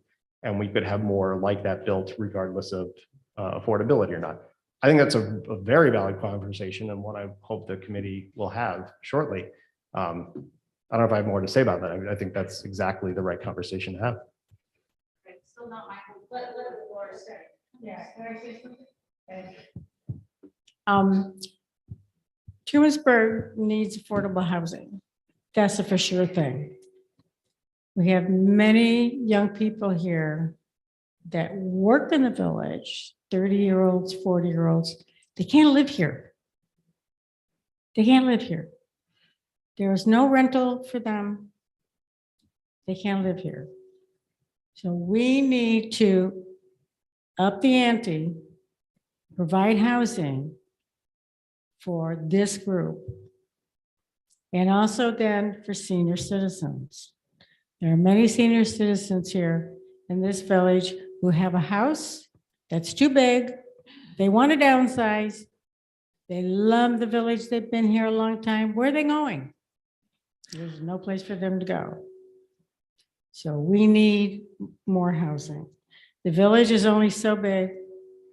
There's only so many pieces of property that can be changed into apartments or whatever you want to do to it. There's also, I lost it. That's what happens when you turn 75. So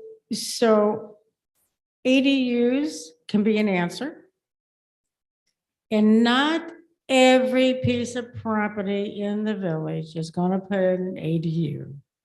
And for all the reasons that the committee is saying, water in the backyard, it's not wide enough, it's not long enough, it's something.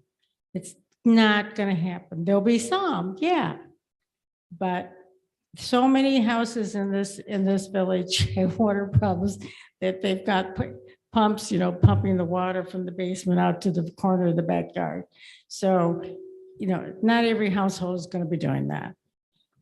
But I think we have to look at this on a broader perspective and not just our little piece of property on Bradley Street for me and go, hey man, that's not happening. No, we have to think of how do we take care of all of us, each other, and our community. I mean, there was a time when Atlas, which is now Atlas, before it was Atlas, we've looked at that. I've looked at that building, my husband and I, many times and thought, you know what? Well, I wish I could afford to buy that. First floor would be retail businesses, one type or another. The second floor would be apartments. You could build a bunch of apartments across there. And, because we knew so many people that wanted to stay in the village and there was no place for them to go. So we have to think about, where is this village going? Are we? Yeah. That's great. I'm all for it. I've been for it since the very beginning. You can always figure out a way to make it work. You just have to work at it and make the changes. So we have to be thinking about not just ourselves, we have to be thinking about everybody. We are a community. We have been a community. We have looked out for each other in this community, and that's the way we need to keep it.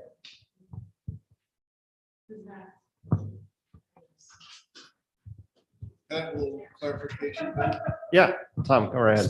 So there's been several statements and questions about why ADUs reduce lot sizes, setback requirements, all these different aspects to bring up the number of affordable housing, the amount of affordable housing in the village.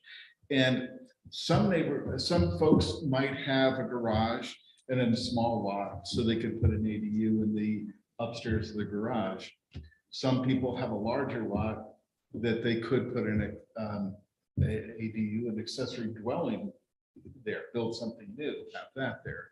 Not everybody has the extra 3-5 acres to build, you know, however many units would be the maximum that would fit on there. We are trying to make it equitable for the people of various lots, with various lot sizes, with various levels of income.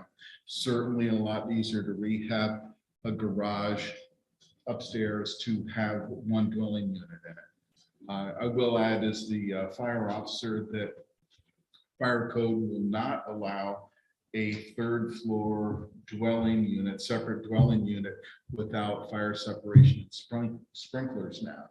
So the cost on that is pretty phenomenal. Sometime at some point we'll get to that where people will want to spend that much money to do it. But I think it's really, really important to have a wide range of people to be able to have the option to have an income through extra housing. And that's me on the committee, not speaking to the committee. One and then here. I just wanted to mention about the parking. I mentioned that I'm in a zoning dispute with a neighbor. He has about 3/4 of an acre on which are two pretty sizable structures. And I counted one night 22 vehicles parked there. And we're talking a couple of 16-foot trailers, a number of trailers. People will do what they want to do. He also has piles of stuff that he has taken from other people's properties and dumped in front of my property. And then he parks a dump truck on top of that. And then he parks a backhoe next to that, you know, and he's just doing it. You know, he's doing it because he wants to do it and because he can. And my vote is there should be some kind of regulations about the parking, because people will want to. Sorry, this way. I was just going to say thank you. This has been a very interesting and lively meeting. I think something that's really important that I heard is thinking of a community. And one of the things that I've heard again and again and again tonight is that people are concerned about their little piece of Trumansburg, which they love and adore. So, and I've also heard Juniper Manor coming up, and I walk the village regularly. And Juniper Manor is partially lovely because it's not invasive and we don't see it. It's landscaped beautifully, it's tucked away. It's a very friendly way of housing a lot of people. And I think that's the kindest thing to do for the village, is for everyone to know that if someone's proposing buying a piece of land, that you're going to work with those people to make sure that everyone's taken care of, the people that need affordable housing for seniors as well as young people, and that the community is going to feel like that's an asset to the community. Like, I'm not offended by Juniper Manor at all. It's really even hard to see. I kind of walked down there and went, oh, okay, because they handled it, I thought, beautifully. And I would like to see that that's the way we're going to handle this moving forward, because then I think everybody would be happy realizing that the whole community is being taken care of. And again, thank you. And that's a really good point. Something I haven't mentioned yet. When you look at more, I think the proposal says more than 2 units on a lot, not including the ADU. So 3 if you include an ADU. That has to go to site plan review, right? And so I know there's been a lot of concern of how valuable is site plan review. But I would expect at the very least, site plan review focuses on a lot of those things of screening between neighbors. How do you situate the building in such a way that it fits in with the neighborhood, right? Site plan review, I think people would like it to kind of prevent certain things that are possible to build. That's not really the goal of site plan review, but it is to make sure that it fits in.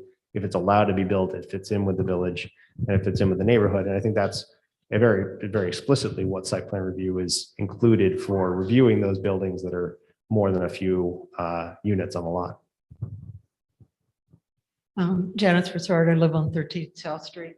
I've come to many meetings and wanted to see some real thoughtful consideration of the parking issues in the village. And I don't feel like this new proposal addresses that at all. And if anybody would really like to see what the parking issues are, if you have this kind of density, come to that first block of South Street. What, another question is, how in your new proposal, what would be the width of a lot? Right now, it's, I believe, I'm quoting off the top of my head, but I believe it's 40 feet for 1 and 2 units and 60 feet beyond that. But actually, sorry, let me give you a real answer. I just don't Okay. remember. I don't know if anyone here remembers off the top of their head. Well, while you're looking, I will say that ours is 49 feet across. We are 5 feet from the neighbor's lot line. I can't get a wheelbarrow down the side of the house to the backyard because of the 5 foot off, to put in a little sidewalk there, it's maybe a little bit better. On the other side is the driveway. And when the car is parked there and I get out of the car, you can hardly walk between the house and the car to get into the house. And that's at 49. You take another 9 feet off of that, nobody can park on the side of their house, would not be able to park on the side of the house unless you had a very tiny unit that went in there. So the reality of these proposals are really quite restrictive for living comfortably in a single family home. And if that's not your goal, you don't want people to live in single family homes and be able to park on their property. It's not feasible.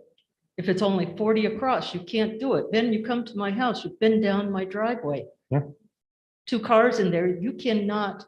And if I couldn't park on the lawn part in front of my house, every single time somebody had to get out, we would have to shuffle cars. People don't want to live that way.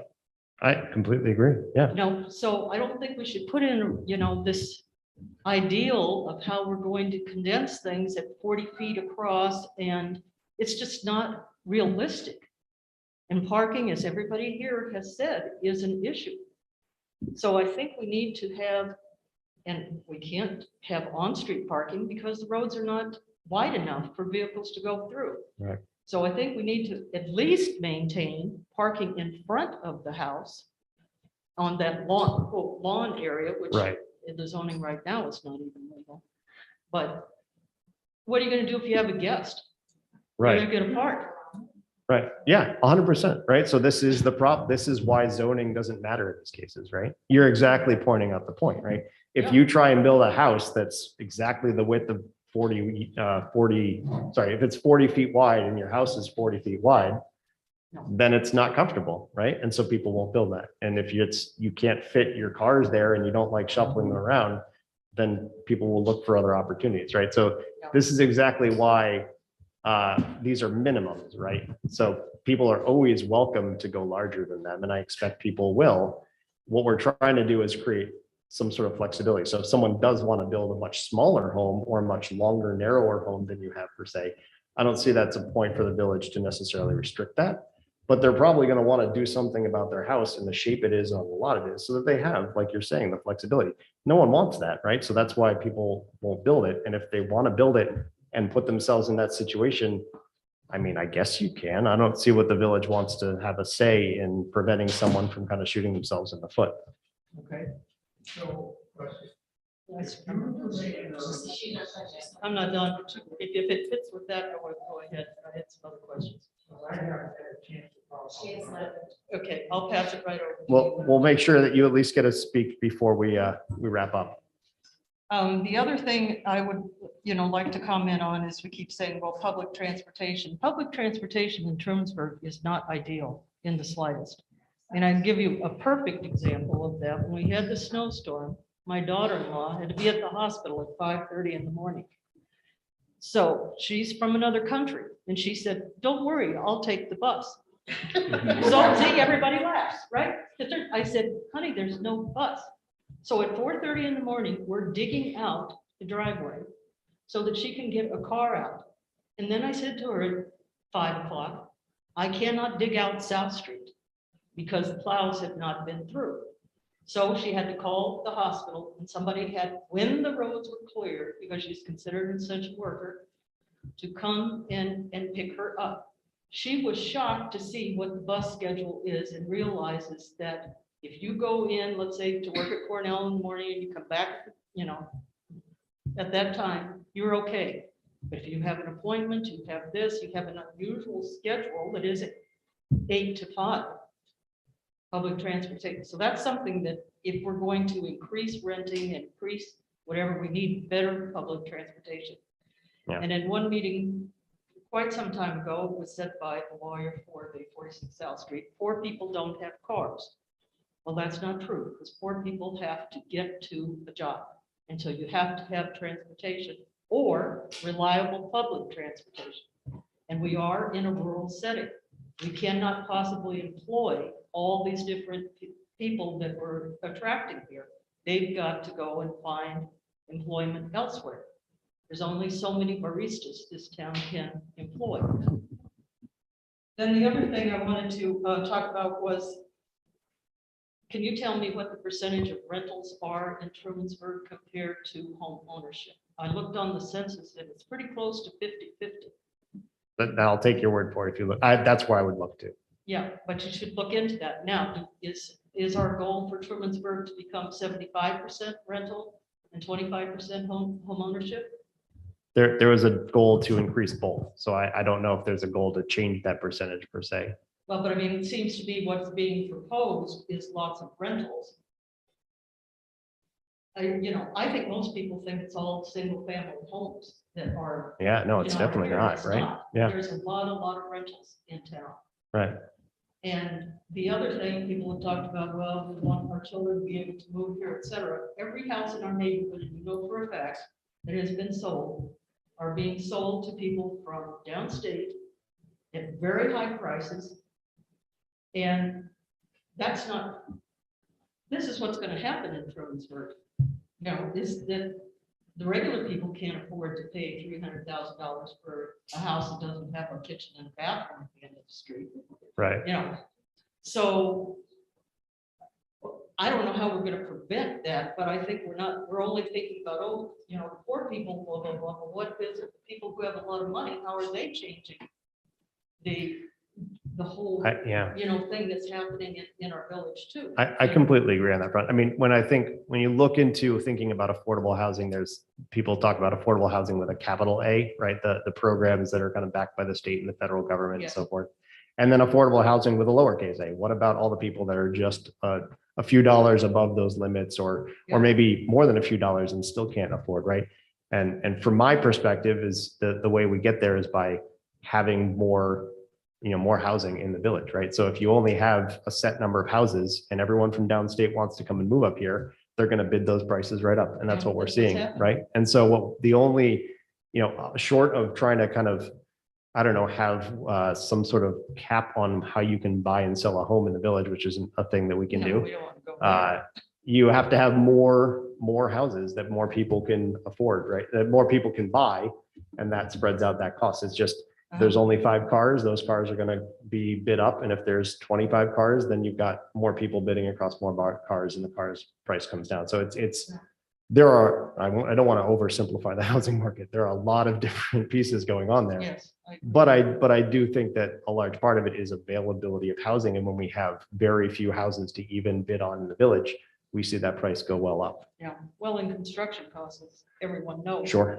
Have gone way up, so I wonder how without government Right. subsidies, who can afford to build a house within the village, not only the price of the lot, Right. but the building materials now, so new builds. I think you're exactly right. I mean, that comes back to smaller units on smaller lots, right? You're not going to buy a half an acre lot and put 1,000 square foot home on it. It just doesn't make any sense. But if you do buy a 65,000 square foot lot with back to that 40 feet width maybe, but you've got a tiny little home kind of nestled in there, that starts to make sense. And maybe that's approachable for someone. They start there, that's their starter home. They build some equity. They've got a kid or two and they move into something bigger. Maybe a retiree moves into that. Like that's the kind of dynamic housing environment we're trying to conceive of in Trumansburg. And how do we get there? And what's the right regulation that gets us there? Yeah. I just really cannot emphasize how you have to deal with the parking issue in the village. Because that, I think that's my number one concern. The more dense it is, the more difficult part. Completely agree. Yeah. So my question, quick one, if Juniper Manor is built according to code and it's such a beautiful place that everybody says it is, why do we have to change the zoning if you can build something like that? And that's exactly what we need. Right. So I think I'll try and say try and say it a different way. Let's see if I can try that.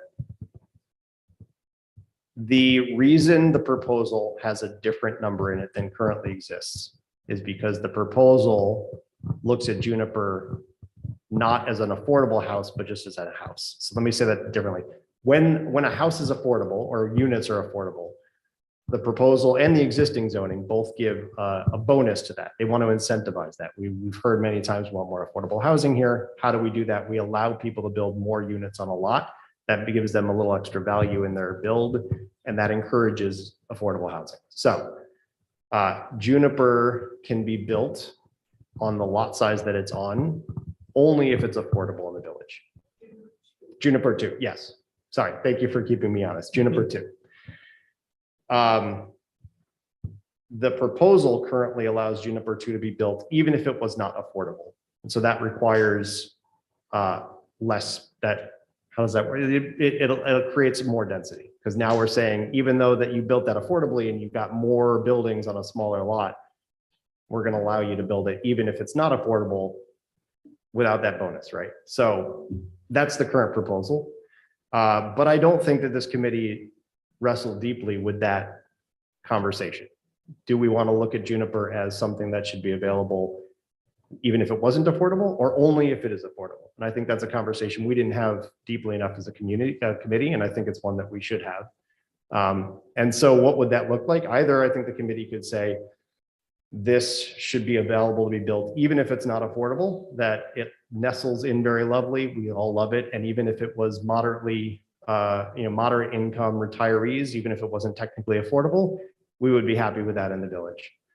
That would look like keeping the current proposal in place. I think the committee could also reasonably have a conversation and say, that's an affordable house. We should look at it in its entirety as an affordable building. And we should change the proposal to be closer to the current zoning and only allow a building like that to be built if it's affordable.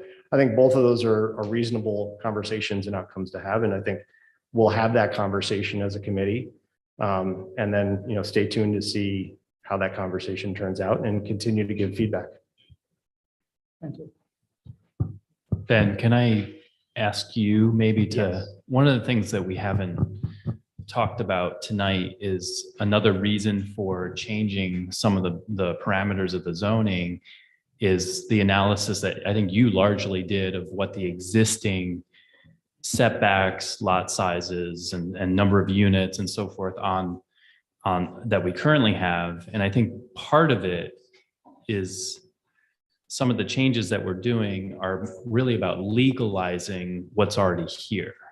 And so as a member of the zoning board, there's an administrative aspect to this too, and Tom has to deal with it too. So every time there's a minor little change to your existing property and it triggers a variance because you have a side yard setback requirement or a lot coverage issue, it just creates kind of an administrative issue. So I think part of this, I don't know if you want to speak to this, Ben, a little bit, but part of it is just a practical, like, let's simplify the administration of the current zoning, because I think we're capturing something like 90% or plus, right, of the existing village with the proposed changes. Is that right? I don't remember the exact numbers. So we actually went further than that. We went 99%. And 99. that is a, a very reasonable open conversation to have. Should it be 98%, 95, 90, 110%? What's the right number there? I don't know, this is getting too in the weeds, but in my day job, like a 99% level is a thing that we often try and focus on. I think because it gets you most of what's out there without all the crazy, ridiculous, really edge casing things, right? It's a nice number. Does it fit in the village? I don't know. We've got a lot fewer houses, maybe 98, 95%, those sorts of things are certainly an open conversation. But I did want to make sure, and I think the committee worked very well. And as Noah said, we've looked at a lot of the different data from the tax assessment, is having this be a kind of numbers driven process, not just kind of picking values out of a hat, feeling like whatever floats our boat that day, but looking at what's in the village, how much of that should we make sure is still legal, to Noah's point, to reduce administrative overhead, to reduce headache from property owners that want to make an adjustment to their house, but their house is too close to a property line, based on the current zoning, those sorts of things. And then also as a place to kind of pick a consistent and understandable number for allowing, more affordable housing, more housing and rentals to be built in the village. So, sorry, before you go, Nancy, are there any other folks that want to have a comment? I just think a lot of the conversation is about what somebody else wants to do in the future. And I think we're forgetting about why people chose to come here to begin with, the people that are already here. I mean, I left Ithaca because I don't want it to be so dense. I wanted to be in a village and yet have almost 2 acres. That's a big investment. I didn't move to Trumansburg because it was affordable. It was kind of out of my price range, but I really wanted to be here. So I worked hard to do it. So, and we made a lot of sacrifices to do it. So I'm hoping that, yeah, it's great to think about people wanting to come here and what they can do in the future, but not at the expense of people that have made a big investment. Look, I'm living right next door to 46 South Street. It's, and I did my research before I bought my house. It was more than I could afford at the time. And I knew the rules. And unfortunately, the rules weren't followed. And I'm going to pay for that when I go to sell my house. So I hope that there's more thought about people who've already invested in this community. We are Trumansburg, the people that are already here. We just seem to be talking a lot about what people are going to do in the future and people that are going to move in and what happens to them. Let's think about people who are already here. Yeah, I think that's a great point. I mean, that's really my whole game and aim for the comprehensive plan, right? Let's talk about who's in this village right now. Let's come together and sort out what we want this vision for the village to be. And I think loud and clear, we heard that this village wants to support more neighbors moving into the village. So I think you're exactly right. It has to start with focusing on what the desire of the community is.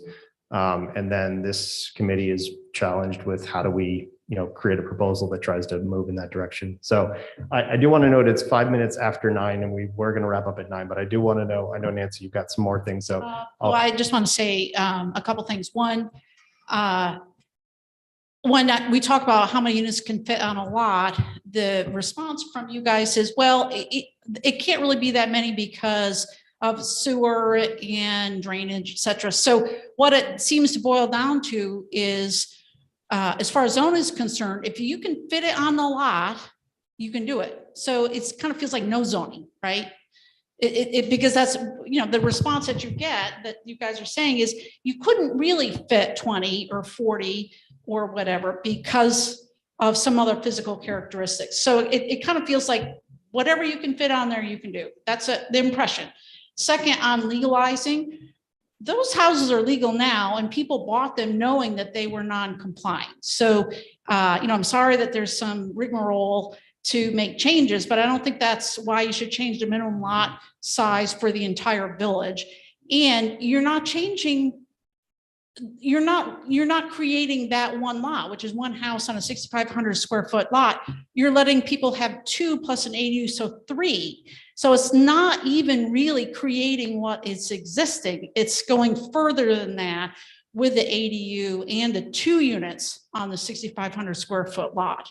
So Right. just and want to raise those. And I did want to mention that because it's a fascinating quirk of the village, that there are actually 2 units on a smaller lot than a 1 unit. There's also more smaller lots that have 4 units than there are that have 3 units. Yeah, sorry, I didn't, no, I appreciate, and I didn't say it clearly. There are 2 unit homes in the village on smaller lots than 1 unit homes.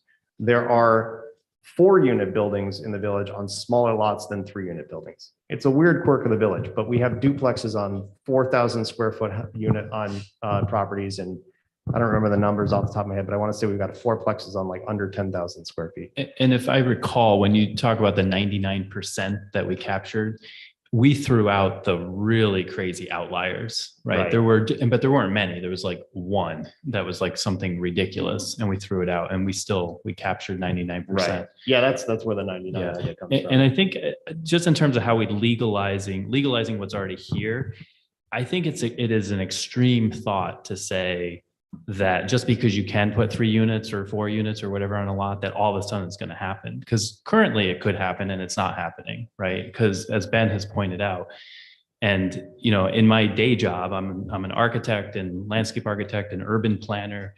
I can tell you that there are so many gotcha moments in the process, right? It's not just parking or setbacks. I mean, there's so many issues. Zoning is just one piece of it. Building code is a huge piece of it, and sometimes bigger. The market demand, the banks, just the political pressure, the neighbors. There's countless things that go into this. So just because zoning says you can, in theory, do something, it's not going to happen. It's not guaranteed. So all we're trying to do is create the opportunity that maybe somebody might build something that's slightly more affordable than it is today. I mean, that's literally all we're trying to do. So, But in doing that, you're enabling any number of things. I mean, it's one thing to enable something that you want, but you can't really enable something that you want without enabling a whole host of other things. Well, and I would take an argument with that, because that really is where site plan comes in, right? I think we haven't talked enough about site plan. This idea that you can build 20 units wherever you want it, however you like it, is just not true, right? So there's beyond all of the issues that we've talked about, but let's set those aside. Let's say you've got a 5-acre lot. You can absolutely fit 20 units somewhere in there, fine. Then I don't see a problem with that, right? We've talked about how much we appreciate Juniper. We can fit that on 5 acres. We can, screen that off from neighbors and so on and so forth. And can you fit that on a smaller lot? Sure. And we've again said that we would appreciate having that sort of development in the village. So when we talk about this sense of we can build anything anywhere and there's no more rules anymore, it's really missing the point that this is very specifically targeted at being able to rebuild what we have in the village, things like Juniper that we've talked about a number of times here as enjoying, and having significant oversight on those builds, right? Anything over 2 units has to go through site plan. It's a long process. It's a lengthy process, an expensive process.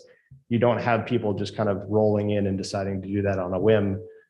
It takes real consideration. So there are a lot of process guardrails and other pieces that play into this that really make the sense of well, just because I can run the math and plot this out on a piece of property, it doesn't really work that way. And so what instead we're trying to do, and I think this comes back to a number of these topics. We've talked about parking, we've talked about lot size, we've talked about all sorts of things where the reality is that if you can't fit it on there, people aren't going to put it there because they don't want to build it there. People don't want to have a house that's scrunched in on a tiny little lot that's uncomfortable to be in People don't want to build a house that doesn't have enough parking for everybody.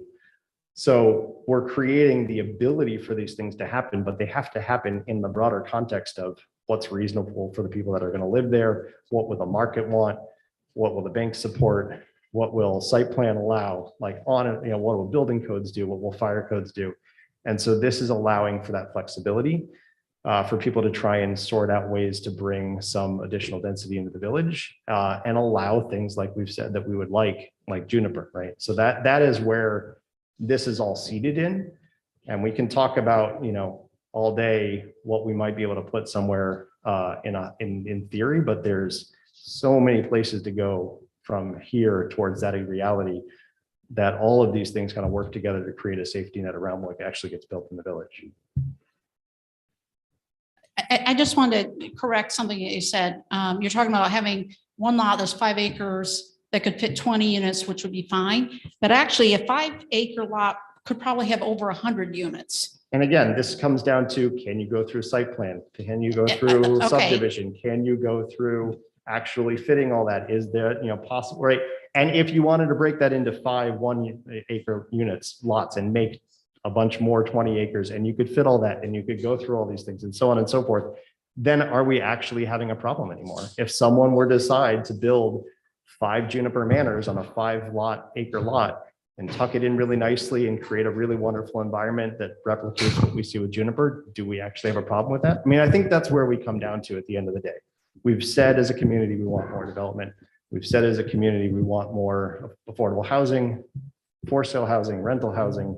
We've said as a community that we want things like Juniper Manor and other sorts of buildings like that. And this is the outcome of working within those constraints. And I understand that some people aren't going to want that, right? Zoning was never going to was it never going to be something that everyone was going to raise a hand and say, yes, please, 100% full steam ahead. But it is coming from a place of looking at the goals from the comp plan, looking at the feedback from the community, trying to sort out a mathematical approach that looks at what's in the village and fits those things that the community is asking for. And I think you've also brought up a number of really wonderful points that I think this committee really needs to wrestle with around the affordability aspect and how that plays in. So I think, and the character, yeah, and the character, absolutely, right? So I think these are all, we're all kind of saying the same thing. I think, and maybe I'll just leave it at that. I think we're all kind of seeing the same. Could I just touch base on the 5-acre thing, because it's come up a few times. So a lot of times what happens is in communities is a developer will sort of try to gobble up a lot of property, and it becomes this kind of math problem, as you've described. You buy a bunch of property and you accumulate 5 acres, and you look at the zoning and you just do this division and like, oh, now I can fit 100 units on 5 acres. That's true in a lot of communities. That is not true in this code. We're doing the exact opposite. We're saying if you either already owned 5 acres or you try to acquire 5 acres, we're asking you to subdivide that. You have to divide it into 1-acre lots if you want to maximize the number of units. Once you subdivide something, it layers on setbacks, frontages, all of these things that Ben has been trying to say. It is we're trying to do the opposite of what your concern is with this math problem. I appreciate your math problem because we see this a lot in a lot of communities. They're trying to acquire and maximize, and that this code, at least the way that it's drafted now, is trying to do the exact opposite. It's trying to protect that from happening. So it's not fair to say it's 100 units because and as Ben said, maybe it is, but maybe when you do that and you go through site plan review and you get 5 Juniper Manor 2s, right? Maybe that's not the worst thing in the world.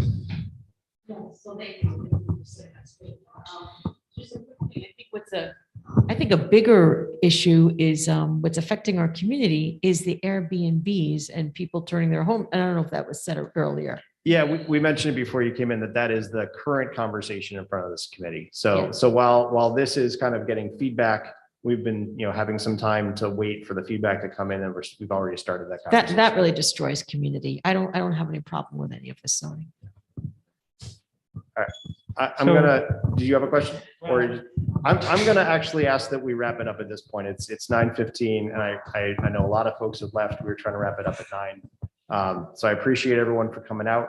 I will say that, any other conversation, questions, concerns, comments, feedback that you want to send, there is public comment at trumansburg-ny.gov. Feel free to send emails there. You can also send them to me personally. My email address and number are on the website under the village board page. And I'm happy to forward that on to the committee. So always happy to have more feedback, and we, just as final wrap ups, final steps for here, we have another committee meeting next week. That will, be digesting this feedback from the planning board.